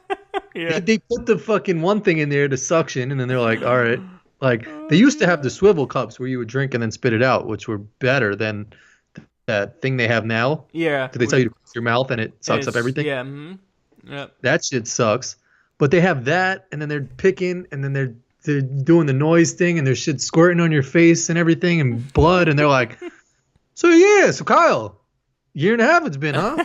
Been going on, girlfriend, anything? And you're just like, I think dude. I asked at one point because I don't know if you saw that video of Trump where it looks like some shit happened with his dentures. What the fuck happened with that shit? I don't know. I've watched it like 3 or 4 times. I can't figure it out. I mean, it could be anything from like a mini stroke, which I don't think is likely because now he isn't talking like that, or something. He's got to be taking some pills or drugs, not like drugs. It happened like that. Like half the speech or 75% of the speech was fine, and then at the end it happened, and it's like it looked like he was trying to like keep his teeth in, like something came loose. And the dentist was like, "Oh yeah, no, it could be something like that. Like it could be I showed her the video, and she was like, "Oh yeah, that's probably something like a cap or some shit." But he has veneers, and so does Melania. What's that? That's like I think like they shave down some of your teeth, and then they put like fake perfect teeth in over it. So people with veneers have perfect looking teeth. Mm-hmm. His teeth do look mad. I mean, he's got nice teeth. Yeah, so he's got the veneers. You shave down the front, put them shits over the top. But I don't know why. Like to get veneers, you have to be so vain. Because if you have teeth that are anywhere from average, as long as your teeth aren't a disaster area, why would you get veneers? Like I get it if your shits are fucked up. You know what I mean? But if your shits are anywhere from average to good, why would you get that? Insecure. It's got to be. And, I mean, he's got the fucking dyed face and dyed hair, too, so it's obviously has something to do with it. But, yeah, if he's doing the fake tan, the fake hair, why not? Yeah, he went all in. Do the fucking fake teeth. Fuck it. But think about what he would look like. So let's say he didn't dye his hair and he never got the hair transplant that gives him the fucking weird comb over. So let's say he never did anything with his hair, even dyed it, never did anything with his hair or even dyed it, never got the veneers, and never put the tanner on his face. He would look like a regular old-ass 70-something-year-old. Someone should do that. Like, someone should... Yeah, like, do that thing and get rid of the hair. Organically age... Anybody who's listening to this right now who is that, like, who is, I don't know, not a designer. What word am I looking for? Some sort of graphic specialist or something?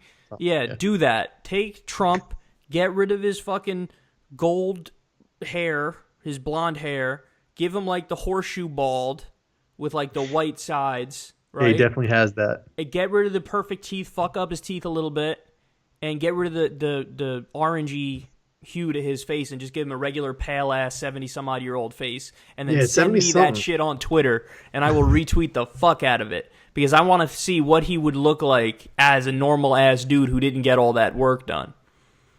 Yeah. If I'm 70-something, I'm not worried about my teeth at that point. You don't think you're going to try to hold it together? I think I'll try to hold it together. I think I'm going to try to hold everything together. Like, I don't want to...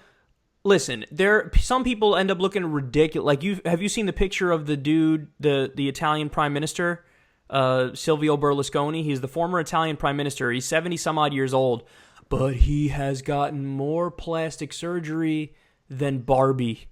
Like, I think I did see yes, that. you saw this picture. I retweeted it a bunch of times. Yeah, he just looks like a fucking wax figure.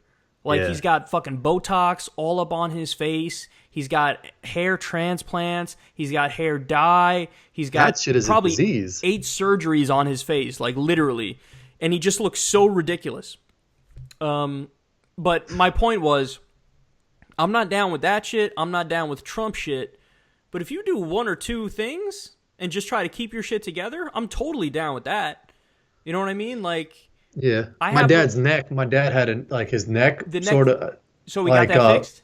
Yeah, he got it. That's what I'm saying. They pulled his shit back. That's what I'm saying. Like, that's one shit, and that one shit is going to make a huge difference. Yeah, but that's it just, did. And it's one of those things, I bet, where nobody really is going to look at it and be like, that shit doesn't look good. Like, people just look at him and be, he just looks normal. You know what I mean? Yep. That's what I'm talking. And right in line with that, I know somebody whose dad got something with his eyes. I think it's called like an eye lift, where he had as you get older, you get extra skin underneath your eyebrow and above your eyeball.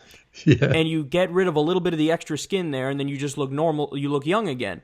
And that's the one thing that this dude got. Nobody even knew he got it. I heard because I knew that dude's wife who told me. Mm-hmm. But that shit made him look a lot younger, and nobody even knew that he did some shit. Like, that's the shit. If you do one thing or two things max, then you're fine. That's fine. Yeah. I'm down with that. I'm down with trying to, like, do the one or two things to just try to keep the fucking shine on it. But if you... That's why I wasn't even mad at people who would sort of just, like, go tanning in the wintertime just so their skin would sort of look like... Yeah. Back when I was in full My shit gym is mode, still when I was in full gym mode, working out all the time... We were on some fucking standard, Westchester, New York Guido shit. Yeah. Where you go to the tanning salon once or twice and just try to fucking look a little better in the winter. Yeah. I did that. I wouldn't do it now because I know tanning booths are terrible for you. But yeah. It's not worth it. That's just not worth it in the long run. And also, the more sun you're exposed to when you're younger, your skin's going to look like bun sacks in the future. Yeah, people tell me that shit, man, but I don't put sunscreen on or sunblock and all that shit. Well, then just I'm stay the out worst of the with that sun. shit. Then just stay out of the sun then, like as much as possible. Because No, that I'm the shit'll- worst with that shit. When I go to Florida or something, That I'm in shit'll the fuck sun. you up, dog. That shit'll fuck you up. People say that shit, but what, like later on in life? Of course, but like it's real. Like there's a good picture of a dude who was a truck driver who drove like the same route all the time, and the sun was always hitting him in the same spot. He's like Two-Face. Half of his face is wrinkled and disgusting, and the other half is young. My shit is fucked up anyway. I got a wrinkle on my forehead that's not going away anywhere. It's not that bad. But if you're out in the sun all the time, it'll be bad. I know. There was a lady when I was younger. She was like smoked, skinny, was like orange. She used to sit in our lawn with one of those fucking things that like reflects the sun. That's just... I think she passed away with skin cancer. God bless her soul. That story did not end nicely. It was like, anyway, so this bitch was out there tanning, and she died from tanning. Yeah, I mean, like, and she was mean too. She would never let us fucking play on the... Fuck her. On the lawn? Yeah, she would always fucking be tight. She was a scary lady. Some fucking ladies are scary as fuck.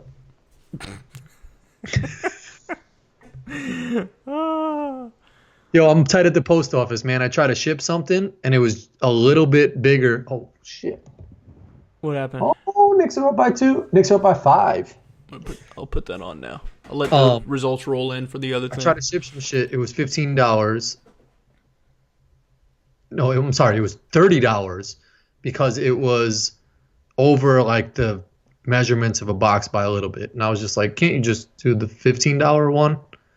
She was like, nope, it's $30. $30 to ship some shit, man, in a fucking box. That's crazy. That's crazy. Like fucking $30 to ship some shit nowadays. That's a lot of money to ship something. Okay, by the way, we got some results in for everybody. Oh, I forgot about that shit. I'm disappointed. 72% fork. What? 72%. Nah, those people are wrong. I How? think this is the first time that the poll did not side with the side I was on. Damn, son. I'll wait. spoon 1,000%. What was our poll last week? Because I forgot to give everybody the results. The Five Guys shit, I think. Right? No, I think we did a different one last week. Oh, that's how bad my memory is. The first response is from Caitlin Kennedy, and she says, anyone who says spoon is a monster. Well, you know what, Caitlin? Anybody who says fork is a monster. How about that? But I'd be curious. I'm like dead ass curious why a fork. You can't, like, how is that even? Wait, like science. I feel like scientifically a spoon would be the right answer. Yeah, I'm kind of pissed about that too. But I'm in my head right now trying to figure out what the poll was that we tried to do last week. I don't think it was the Five Guys one. There was a different one that we tried to do last week that I forgot to give the results to. Sure it wasn't Five Guys? The Five Guys one, we announced it, I think, right? Didn't we announce it? Five Guys won. That was 2 weeks ago. And then last week, we also did a poll. And I won't be able to go all the way back and find it because this shit was a week or 2 weeks ago. I can't remember for the fucking life of me on what last week's poll was. Is there a way I could search for just the polls that I've done? There's got to be a way I could do that. Pause. Is there a way to search for the dicks that I've sucked? No pause. No pause. Oh, I gotta try to find. I lost ESPN, and now I gotta try to find. Son, why can't it just fucking rain in California? Why can't it rain in California? Did you see the video of that polar bear trying to eat? Ooh, I did see that. Yeah, that shit was sad. Yeah, I've been watching a lot of Nat Geo Wild, like they play. Remember like those all nature magazines? Shit. Yeah. The what was it called? The one with the National Geographic? Was that the one that had all the animals on it? Like you see the animals on the front? The yellow one. I don't remember if that's the one I'm thinking of. Yeah, it was like a bright yellow magazine. Was your dentist's office like a typical, just like, is it just a typical dentist's office? Like mad chairs in the waiting room, no one in there. Yep, that's pretty much dumb long. What it's like. But the couch in my dentist's office is the best couch I've ever sat on in my life. You sit down on it, and it's like the heavens open up, an angel comes down and blows you while you're sitting in the chair, and then they like give you crack cocaine. What do you mean couch? Like the chair you sit in to get your teeth done in? No, the couch in the waiting room. Oh, they don't have like single chairs? They do have a few single chairs, but there's also a little like love seat couch thing. Oh, really? And the cushions are like just perfect. Yeah. I've never sat on a better couch in my life. I fucking hate the dentist's office. Did they ask you when the last time you flossed was? They didn't, but that's because I've been on my shit lately and I floss for like the past few days. Did you do that knowing you had a dentist Yeah. appointment? Mm-hmm. Yeah. But like I do that shit I too. used to But they never always floss. know. They know. They know. That's why they didn't say anything this time, because they were like, "Oh, he's been flossing." No. Even if you start flossing a couple days before your dentist shit, they know that. Like, well, I she feel didn't say like. anything. Oh, really? No, but she has said it before. Like every other time I go, she's like, "How often do you floss?" And I'm like, "Never." There was a meme or something that was like, "Why does a dentist ask when you floss?" Like they know the answer is gonna be, "All right, when was the last time I was here?" Or when was the last time you did this shit? But you were the one that was telling me that flossing is actually more important than. I think so. Yeah. That's so hard to believe. But I'm like 77% sure that that's an accurate stat. that's so hard to believe, dude. My I think internet it's went out true. last night for like hours. Like it went out at like maybe 12:30 or 1 o'clock, and then it was out the rest of the night. And I was like realizing how addicted I was to it, because my mood went from like a solid 8.5 out of 10 to like 2 in a second. It was like that the fucking internet's gone. This is some bullshit. Mm-hmm. And then you try all the dumbass ways of fixing it. Like, oh, let me restart this. This'll work. Yeah. You restart the computer a bunch of times, and they're like, okay, that didn't work. Well, let me just unplug and then plug back in the fucking router thing. That didn't work. And then you just wait, and that doesn't work. But yeah, I feel like that's almost a better feeling. You know when the power goes out in your house? Mm-hmm. That shit's the worst because you got to reset all your fucking clocks and all that shit. Yeah. That Every shit's now and painful. then, where I am, I get it'll go off and on, like it'll switch off and then come back on, and it won't even be when it's like a storm outside. It won't even be when it's like super hot. It'll be a random day on like a fucking Thursday, and you're just chilling, and then it just hits you with the, and then it comes back on like 2 seconds later. That You're would like, be fuck you, frustrating. now I got to as fuck. redo all the clocks, but I don't redo them because I'm a gangster. Son, in Dominican Republic and like these fucking weird countries I go, you'll take a shower and that shit'll just cut the fuck off, or the water will just come like you'll be taking a nice shower, and then it'll just be like a fucking sprinkle, Oh. and you just gotta be under the shit like, and then it'll randomly come back out with mad water. Do they make you take certain vaccines and shit when you go certain places overseas? Because I know some like they won't let you go to Africa if you don't get the malaria, like a malaria treatment. No, I didn't have to get anything. Okay. Any of that weird For shit. certain places, they force you to get certain things. Oh fuck. If I were to go to, oh no, that's bad. We were just leading by like 4, and I blinked, and now it's tied. I know. This fucking poor All right, Zing let is me- trying to be fucking. Let me give everybody an update on what's happening with. Oh yeah, I'd be curious for that shit, man. Right now, it's Roy Moore, 53.4%. Oh. So he's up by like 3.4%. Is that how it works? Doug Jones 4.5. Excuse me, Doug Jones 45%. Roy Moore 53%. You're saying the polls only- like tomorrow when you post this shit, people. Yeah, they already know. It's already it's 22% rolled in so far. Oh, it's a wrap. He's gonna lose that shit.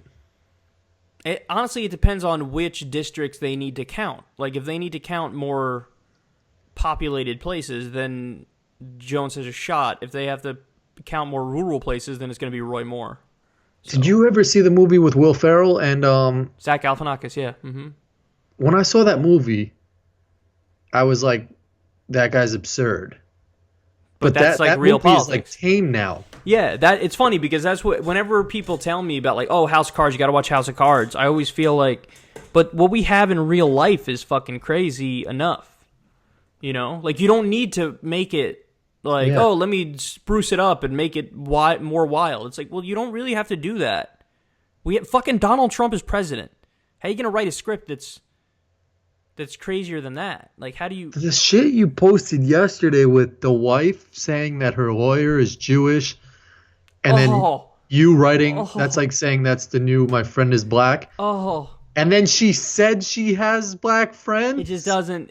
They're literally caricatures. They're parodies of themselves. It's like, to me, it's not real life. Like, it's just... You saw that clip? You saw the clip of what she said? She's like, the fake news media tell you we don't like Jews. It's like, wait, what? And That's then, what I'm saying. And she's like, it's crazy. Well, listen, we have an attorney who's a Jew. That's literally the worst thing you could have said to try to argue you're not anti-Semitic.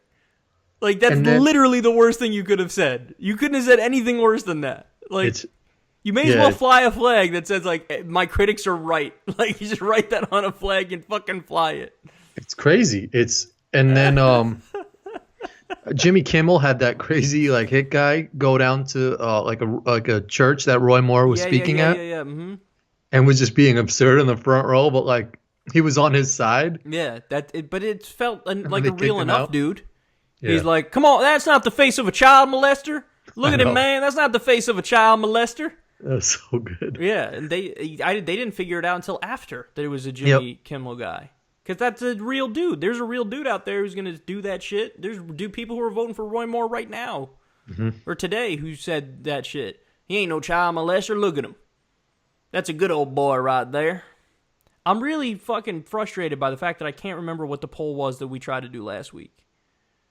It wasn't a burger thing, you sure? Because I remember when we got off air, I was like, fuck, I forgot to give the results. And we did give the results of the burger one. So it was a different one that I'm missing. But here's what'll happen. I couldn't tell you if my life depended on it right now. We'll post this, and then somebody else will say what it was in the comments, and then I'll put what the response was in the comments. All I remember is it came out on the side that I was on. That's all I remember about the poll. Was I on the opposite side? I don't remember. All I know 4 is... seconds left, son. Knicks have the ball. What's the score? 99? 99-99. Damn. Oh, come on, game winner. That shit will be sweet. We're 500 now. If we lose this, we go below 500. Oh, this would be such a... Oh, why are you giving it to Frank? Give it to KP. Oh, there you go. No.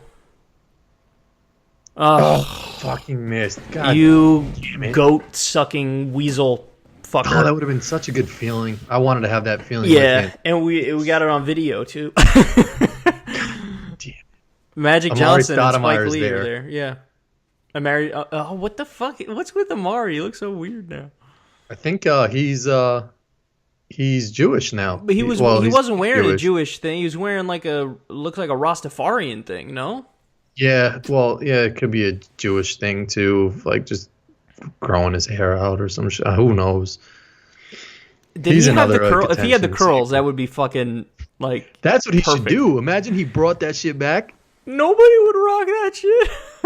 Yo, people. Wait a second. You said bring it back like we were walking around a high school with the curls. Yo, rappers do crazy shit. And people follow that shit. I mean, when you look at like the jeans that became popular, like the tightest of tight jeans. That's what I'm saying. Like, how did that become a thing again? Like, you're wearing fucking tights. Like, you're in a Broadway play or a ballet, and you have tights.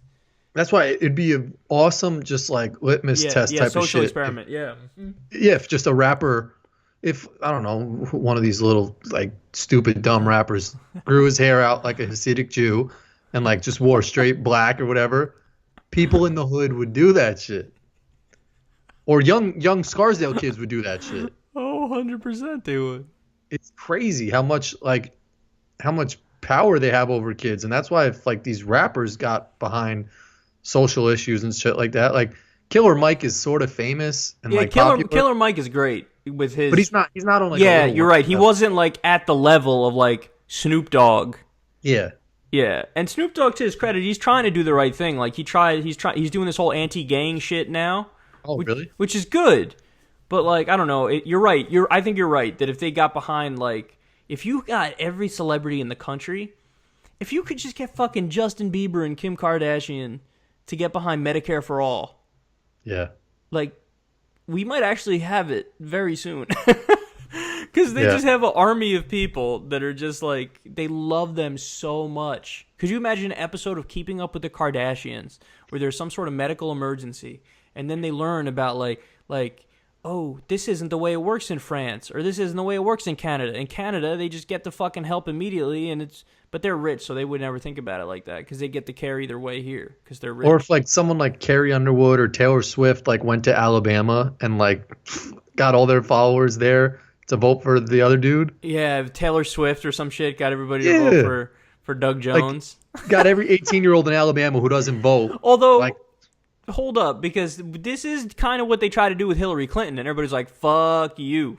Like, you had all these celebrities. Like, do you remember the fucking obnoxious-ass concert they had the day before the election where, like, you had Hillary give a speech, you had Obama give a speech, you had, like, all the fucking biggest stars perform, and people crying in the audience like, oh, we're going to elect the first female president tomorrow. And then the next day came and...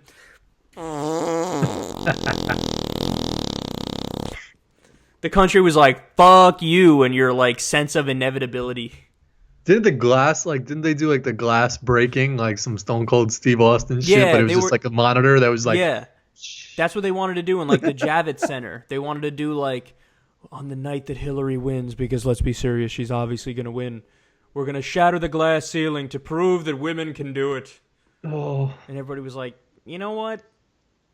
No, you're not going to do that. We're going to vote for the reality star fucking sexual assaulter instead.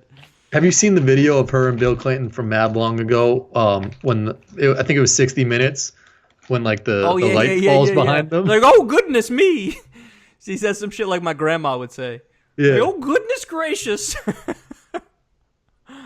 And it was right when he was saying like, I did not have sexual relations with that woman. No, but the reporter had asked not even about Monica Lewinsky. It was like someone else that supposedly like he was like because he was fucking 80,000 people. Yeah, that's a fucked up relationship household. Yeah, that's wild.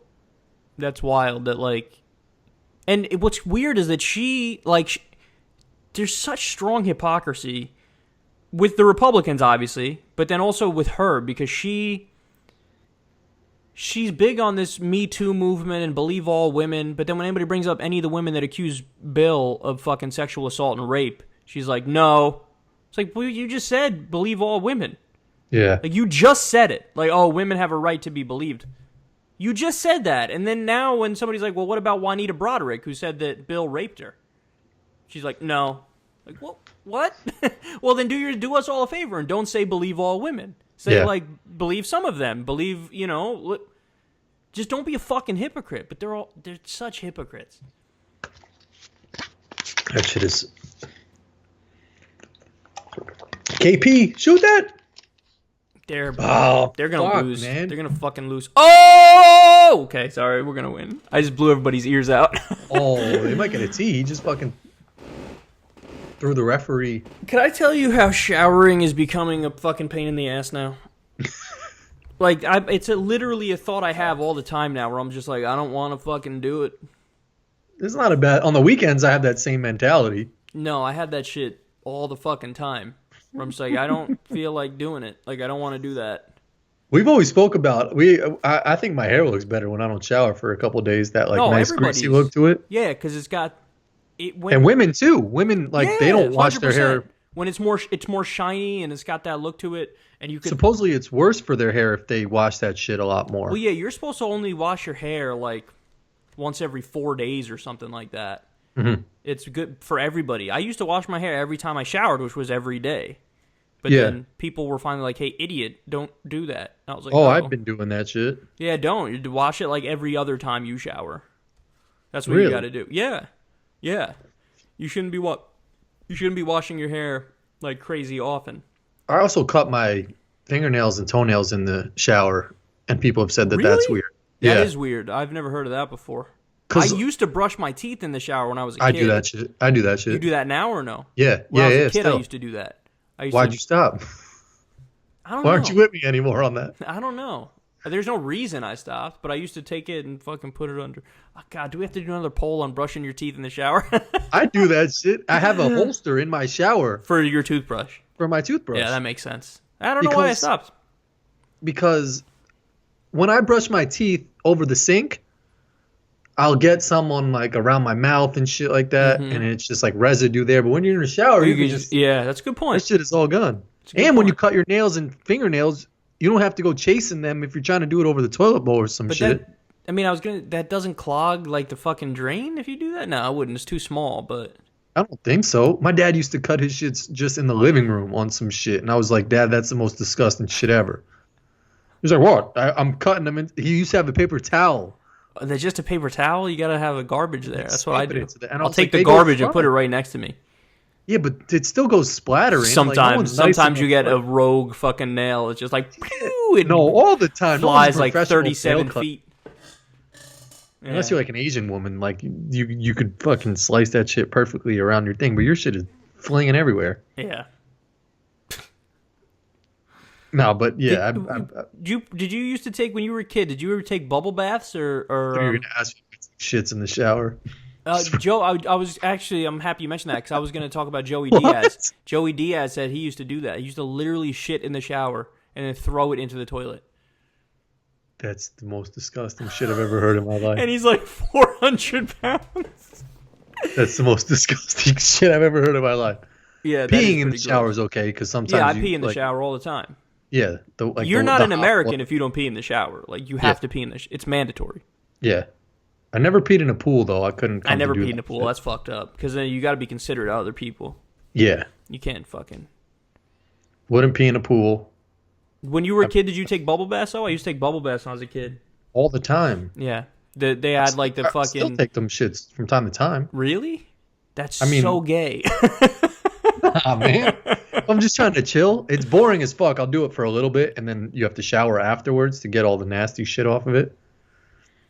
But I moved into a house, so you have to shower after. That's a good point. I forgot about that part of like. You always got to shower after a bath because you're sitting in dirty fucking water. There was like this old like Sesame Street fucking bubble bath shit that I used to use when I was a kid, and it would smell so good. Like the soap would smell so good. Kids fucking shampoo and body wash is the shit. But what's the actual difference between the kids ones and the adults ones? The bottles look fucking a lot cooler, like the L'Oreal kids. What about the old school, just the shampoo that just says like baby shampoo on it, like just that plain ass one? Yeah, people used to have that shit too. That was because that one, it would not get in your eyes. Oh, so that's right. I feel like that shit is on like another level, like secret shit where people be like, you know, that baby shampoo is the best shampoo to use all the time, right? Like, I feel like that's a thing that I've heard where people are like, you have to use that baby shampoo forever because that's the best shampoo. Yeah, well, there's weird shit like that. Like, my stepfather, he uses, what is it? It's either, I think it's Advil, like, or Tylenol, like baby Tylenol or something like that. Aspirin. Baby aspirin. And he takes that for his heart, right? Or something like that? Yeah. Yes. Keep your blood thin and... Yes. Yeah, that's older people do that. They like take that and then it regiments. They put it. They have it like every day or every other day or whatever, and it keeps the blood. I've heard that has good. There's studies to back that up. That like that's good for your heart. Yeah. I felt like such a weirdo. I think I was in Walmart or something one time trying to buy it for him, and I was on the phone with him. I was like, I don't see baby aspirin, and I was like, kept saying that shit, and I'm thinking like, that sounds weird. Yeah, like I'm talking to obviously not a baby. Nah, that shit. I think a lot of older people do that. Older. I'll probably do that at some point too. We got a lot of heart disease in my family. A lot of heart disease. Yeah. That's weird how that shit gets passed down too. Like like heart disease runs in my family, or like. Mm-hmm. That's just because like.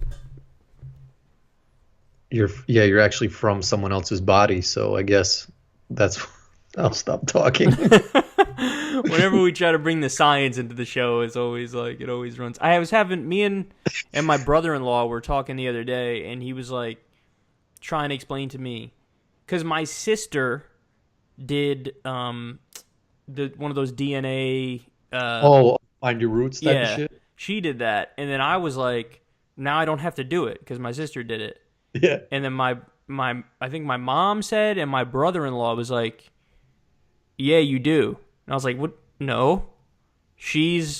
My mom and my dad had sex and created my sister.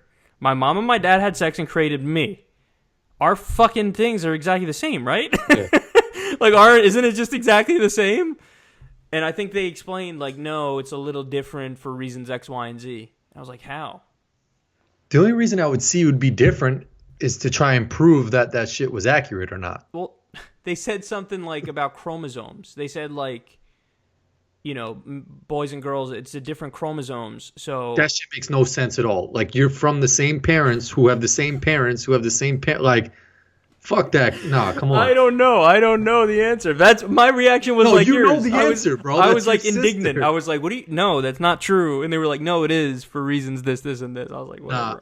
I said I'm too dumb to have this conversation. And I was like, "I'm done." No, here. you're too smart on some. That's just fucking basic. Like, no, that's just straightforward. Like, We're gonna start a debate in the comment section where people are like, "Bro, you gotta fucking take the test." The only reason I would see for you to take the test is to be like, let me see if this shit is accurate. If we actually or not. have the same mother and father, that's what you're saying. Yeah. No, like if your results come back and it's identical to hers, I would be like, all right, maybe that's an accurate test. Okay. But I if see it what came you're back saying. and Sure. it's like you had roots here and roots there and her shit with this, I'll be like, oh, that's some phony ass fucking stupid test. Yeah. By the way, we're gonna win. Yes. I don't, Let me be clear. Not for Roy Moore and Doug Jones, at least not yet. Oh. I'm talking about the Knicks one. I'm changing the channel now. Oh fuck! Is it over? It's basically over. Oh, I'm delayed. I'm on ESPN. It's they got 15 seconds left or 1 second left. Oh yeah, I'm at 1 second. Oh, but it's a 2-point game now with 1.6. Would they foul and miss a free throw or some shit? They just fouled Jack, so that's good. No time came off the clock? Oh, that is fucked up. Why didn't time come off the clock? They should have taken a little time off the clock. It's the Lakers, though. They're not even good, and we're, like, competing with them like they're fucking Kobe Bryant Lakers. Is Hardaway still out? I think he's the missing link right now. Yeah, Hardaway's out. That's the problem, is that when Hardaway and Porzingis are playing, they do okay. But when Hardaway's out or Porzingis is out, we just suck. Yeah. Shaq tweeted some shit. Name a better duo than him and Kobe. 2-on-2. There really isn't. There's no, like, Dwight and Tracy McGrady or something, or like Dwight and Yao Ming maybe, like Yao in his prime. No, but while that's an underrated duo, but they're not beating Kobe and Shaq. Yao could just block all his Yao. Like when Yao was I would put my money up on there. I'd put my money on Shaq over Yao. Because Shaq was more... Yao's a big motherfucker, Yao's man. big, but Shaq can body people. Yeah. Yao's like a little frail, like he's tall, but he's got a little bit of bitch in him. Yao? Just a little bit, just a little bit. He definitely has a little bitch in him. But that's actually a good... Shaq tweeted that? He's in... Yeah. I'm going to have to retweet that. It was a video of him. It was when Kobe threw like an alley-oop to him or some shit against the Trailblazers. And he was just like, name a better 2-on-2. Like, did Vince Carter have anybody with him in his prime that was like... Oh, and they have to be on the same team, he said. Right, so you can't mix and match. Who was with Vince Carter in his prime? I feel like he's actually underrated now, Vince Carter, because when he was in his prime, he was like unbelievable. He had Hakeem Olajuwon on his shit, but Hakeem was like way over old. The hill, yeah. Yeah. Shaq might actually have that, hands down, right there. Yeah. And it's funny, though, that he's talking about Kobe now in a positive way, because they used to hate each other for a while. I guess now that they're both done with their careers, it's like, we're over it type shit. Yeah, it was probably just petty bullshit they were fucking talking about when they were... Well, Kobe was always super serious about stuff, and Shaq was always Shaq, like fucking around. Okay, we won. Yay! Not talking about Roy Moore and Doug Jones. I would have sacrificed a Nick victory for a Doug Jones victory tonight, though. Yeah, I would have too. I would have done that just for the fucking country. There's this whole thing going on Twitter right now because Porzingis, supposedly, like who Jen Settler is? She's like this Instagram model, but she's pretty hot. Porzingis trying to pick her up? Yeah, Porzingis was like home one day resting or something like that, and they followed his like Instagram activity, and he like friended her and then liked one of her photos. And then just tonight, she And then like she tweeted a photo and put like my new favorite emoji was like the unicorn one because that's like. And then she tweeted something tonight like who's going to the Knicks game or something, and then deleted it. So maybe he's hitting that shit or something like that, and that's why he's playing well. He's asexual. Like when a dude's like 8'9" and they're really skinny, it's just so gross to think of them in a sexual way. When I met, I showed you the picture of when I met, what's his name from WW? He was WCW. Fuck, I can't think of his name. The big ass dude. Big Show, yeah. Big Show. Yeah, Paul White. He was telling us when he was signing autographs that like he has trouble picking up women. Like yeah, because you're fucking gigantic. And he's awkward and he's tall as fuck and like he can't like go out to a bar and just to, like try and pick up a girl. Well, I remember I saw Danilo Gallinari and David Lee in White Plains back when I used to go out in White Plains, like college years. In real life, they are fucking huge. Yeah. I'm not a short dude. I'm 6 feet tall. So I'm not short. But, like, I was like... Yeah.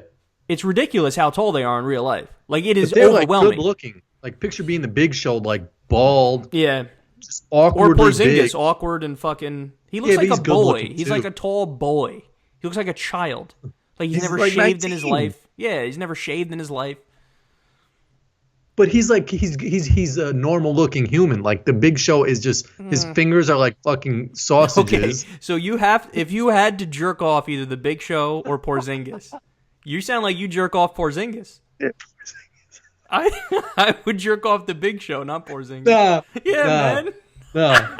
Twitter poll. Who would you rather, Porzingis or the Big Show? I don't think that's even a debate. Like, if you find the worst picture of Porzingis and the worst picture of the Big Show is just going to be awkward. Nah, he can't pick up women, and he was telling us that, and he was like, it's hard for me to, like, it was almost sad. I'm really about to do that poll. Oh, if you had to jerk off Porzingis or the Big Show. I'm still mad that I would do. Let me explain. Let me give you my reasoning for Big Show. First of all, he's an adult. Okay, so he's like a mature adult, and he'll respect the fact that he's getting beat off, and he'll be like, and he won't be weird about it, and like. But with Porzingis, he's like 19, really fucking awkward, super skinny. He would make like creepy ass faces and like noises, and I feel like the Big Show would do that. Nah, Big Show would just sit there and just be like, I'm getting jerked off right now. Porzingis would be like making faces and shit. He'd probably make weird faces like that, but I feel like the Big Show makes noises just naturally, just being him. It's like he breathing because it's hard to breathe. Yeah. Yeah, that's true. I think I looked at him and I was just like, he's an awkward dude. Would you rather jerk off I like how we both had strong opinions on that in the opposite direction. Yeah, hell no. Big Show. But it's like Porzingis on his shit. It's upsetting that Porzingis has a dick. Like, he's a fucking Gumby, skinny ass boy. So he's just a boy. He's about to smash with Jen Settler. Oh no, Stelter. That's who you're talking. Jen Stelter, right? Yeah, the one with the ass. The one with the ass. Yeah. Okay, yeah. The one with the ass. I like that was. You were like, yeah, that one. Yeah. I didn't know who you're talking about at first. Now I know who you're talking about because she's been like literally famous for her ass for like 3 years. For a minute, yeah. Yeah. Mm-hmm. I knew her from Instagram, but like now she's blown up. I mean, like Porzingis is going to be smashing that. And I bet you if you ask her who would she rather. 5'4". Yeah. Oh, she would much rather jerk off Porzingis. Yeah. I'm telling you, the Big Show can't pick up women when you're that size. Well, that's another reason to jerk him off instead of Porzingis. Poor guy needs to fucking nut. Like Yao Ming? If he never met his wife, he'd probably have trouble picking up women. I thought you threw Yao Ming into the jerk off question because I'm not beating him off. So little as fuck. He ain't getting jerked off. No, definitely not Yao Ming. No, not Yao Ming. I wonder what he's doing right now. Like, Yao what is Ming? Yao Ming doing right now? He's probably in like a meeting for like cologne or some shit. That's not a bad guess. I can see that. Yao Ming. Yeah, he's so tall. Yeah, you're right. He probably can't pick up women.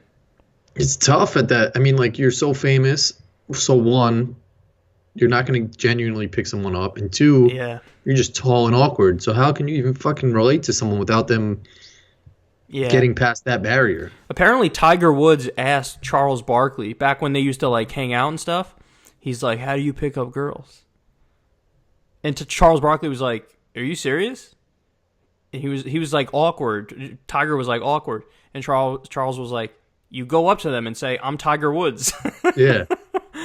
It's so funny when you think of it like that. Like these, these dudes. You remember his text messages were like the weirdest fucking text messages. Oh, we're gonna read them right now for the good people who are listening. It was like cringeworthy. Like Okay. I think he was LOLing after everything, as opposed to just being G Tiger Woods. Like J.R. Smith had it right. He randomly messaged. You remember when J.R. Smith randomly messaged a girl on like Instagram or something? She wrote to him, was like, "I'm coming to your game tonight," and he responded like 3 days later and was just like haha or LOL or something totally random from what you said, and then she was like, haha what? And it was just like, you trying to get the pipe? Oh shit! I do remember that. That was a little too awkward, but I hear you. That like Yeah, his was it out was of the left opposite field. of Tiger. Where Tiger fell. I think the one that Tiger fell for, because he had an affair with every woman on the planet, including whoever's listening to this right now. Your mom probably had sex with Tiger Woods. Probably. Yep. Or if she didn't, she did that But gender result thing, and he that fell. mom did. He fell for the porn star. I think the Jocelyn James. I think her name is. Yeah. Yeah, he Yeah. fell for her. And like of all the women he was sleeping with, he was like, "I thought you were gonna be the one." Like he did this weird texting breakdown. Ugh. I'm on fucking TMZ, and it's like lagging when I'm trying to. TMZ was where I saw the fucking Confederate mom story. That shit was like, I saw that shit and I was just like, damn, man. Like, Wait, what'd you no see? one, What'd you see? the Confederate flag shit on. Oh on yeah, that was TMZ. sad. Me too. Yeah, you take this story about this poor kid, and then now you make it. But like, it is fucked up when people start treating the kid like shit. Oh, and by the way, the N-word thing. There's no evidence for that. There was What some, N-word thing? You remember how you said the kid might have said the N-word? Did I say that? Yeah, you or I don't know, maybe somebody else said it, but Oh, yeah, whatever. I didn't say that Somebody mentioned that, but there was apparently no evidence for that. It was just like, Oh. Yeah, no, I didn't say that shit. I didn't know Oh, okay. you said anything about the N-word. But the mom probably says that shit all the time. oh hell yeah! If you're flying a Confederate flag, you throw that shit Yeah. around like nothing. Man. JJ Redick. He's got a good podcast. JJ Redick does. Yeah. Apparently, wasn't there a story about him like sleeping with some girl and then making her get an abortion or something? JJ Redick. Really? I don't. Maybe before. I don't know. Before he was married, maybe. But now he's married. Okay, Has like a daughter. I got some Tiger text for everybody. So this is him and one of the people. Oh, Jocelyn James, the porn star that he was sleeping with. Ugh. He says, "Heading back to the course now. How close are you?" She says, "Few minutes away." This feels wrong. I shouldn't read this, man. Because he didn't know. I think she leaked these things, right? Still, he's got to be. Jeez, Tiger Woods. Okay, I'll give you the best ones. How about that, guys? I won't go through the whole thing, but I'll just give Are you the people best still ones. listening? No one's listening. Oh, of course You people got are like listening. one guy in his basement listening. Who are you kidding, man? We were just talking about jerking off Porzingis. Who doesn't want to And listen that's to when that? everybody shuts the shit off. That's when everybody turns the volume up, son. Learn about the internet. Okay, okay, I'll just give you the best ones of his. Okay, I would like to have a threesome with you and another girl you trust. He texted that. That's pretty good. I want to treat you rough, throw you around, spank and slap you. Have you ever had a golden shower done to you? Just morbid curiosity. You are. I thought he had cheesier shit than this. Oh, like, there are ones that are cheesy, but these are the ones that he was doing when he was like trying to be sexy. He said, "You are my fucking whore. I'll hold you down and choke you." Oh shit. He's on some fucking 50 Shades of Grey shit. Yeah, that is kind I of thought weird. these weren't. I thought there was like worse ones where he's like, Yeah, but those are the ones that are deep inside the fucking long like list oh of yeah, texts. yeah, Where at Yeah. the end he's like, "I thought you were the one," and all that yeah. stuff. That's the shit that I was like, come Yeah, on, Tiger. that's the one where you read those and it just feels. I mean, if not for nothing, the golden shower one. I was like, Tiger Woods is asking about a golden shower on a. That's sort of gangster. Like That is, but you never think of Tiger Woods like asking a woman, like, "Can I pee on you?" I know. That's like not something that would ever come to mind. Fucking Tiger. All right, let me give everybody an update on the Roy Moore situation right now, even though they already know the reality, and then we'll call it a night. I think there was one other thing I wanted to talk about, but it's slipping my mind. What was the fucking poll from last week? I'm still trying to think in the back of my mind. That's the thing that's really fucking driving me crazy. You sure it wasn't the burger shit? Because I feel like I wouldn't remember something from 2 weeks ago. I'm positive it wasn't that. Here's what I do remember. It was a poll, and I think it was 2 options. It was a poll with 2 options. Really? All right, you know what? Here, I'm just going to scroll back to see if I could get there. I'm not going to be able to get there. By the way, no shot. Fork won overwhelmingly. That to me is weird. There were 2,112 votes, and 72% said fork. Yeah, that surprises me. 28% said spoon. That surprises me too, and I'm frankly disappointed in my audience. You guys, maybe you're following the wrong commentator. But I'm just going to scroll back. The good thing about an iPhone is that it's not... I feel like iPhones are so not laggy. You know what I mean? Like, iPhones are very quick. Like, when you want to scroll back on some shit, it'll just go, go, go. Yeah. Whereas, I don't know about you, but whenever I'm using, like, a PC, laptop, they're just, like, laggier. I guess so. I'm tight at my iPhone. It's just been, like, shutting out of apps recently and stuff like that, and I still don't want to update to change the I from the question mark. Do you have that question marky I thing? Sometimes I did. I don't know if it went away with my update, but I had it for a little bit. I think you're good. Yeah. I had it for a little bit, where you would see the weird fucking question mark, It's just exclamation point thing. It's crazy that like something. Oh, I'm gonna get there faster than I thought, Cor. Really? I'm 6 days back already in my tweets. Damn. And so this thing should be 7 days back. I feel like you're going to say that shit, and I'm still going to doubt that was it and that it was the burger shit. Once I get the poll, it's a wrap. I know it's the poll. Did you ever used to take pictures with Santa Claus when you were younger? Like at the mall or anything? When I was a kid, yeah. Really? When I was a kid, my mom would take me to the... Did you ever have like a random neighbor or some shit who dressed up as a Santa Claus? Did I ever have what?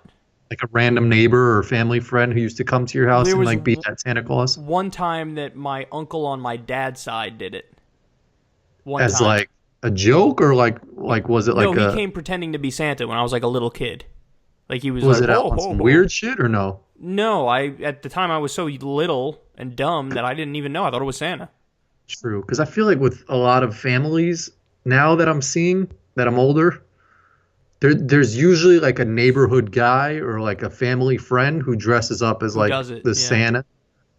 And it's like, for my wife's family, there's this guy who goes to their house and he still has like her cousins sit on his lap, and they're like 24 years old.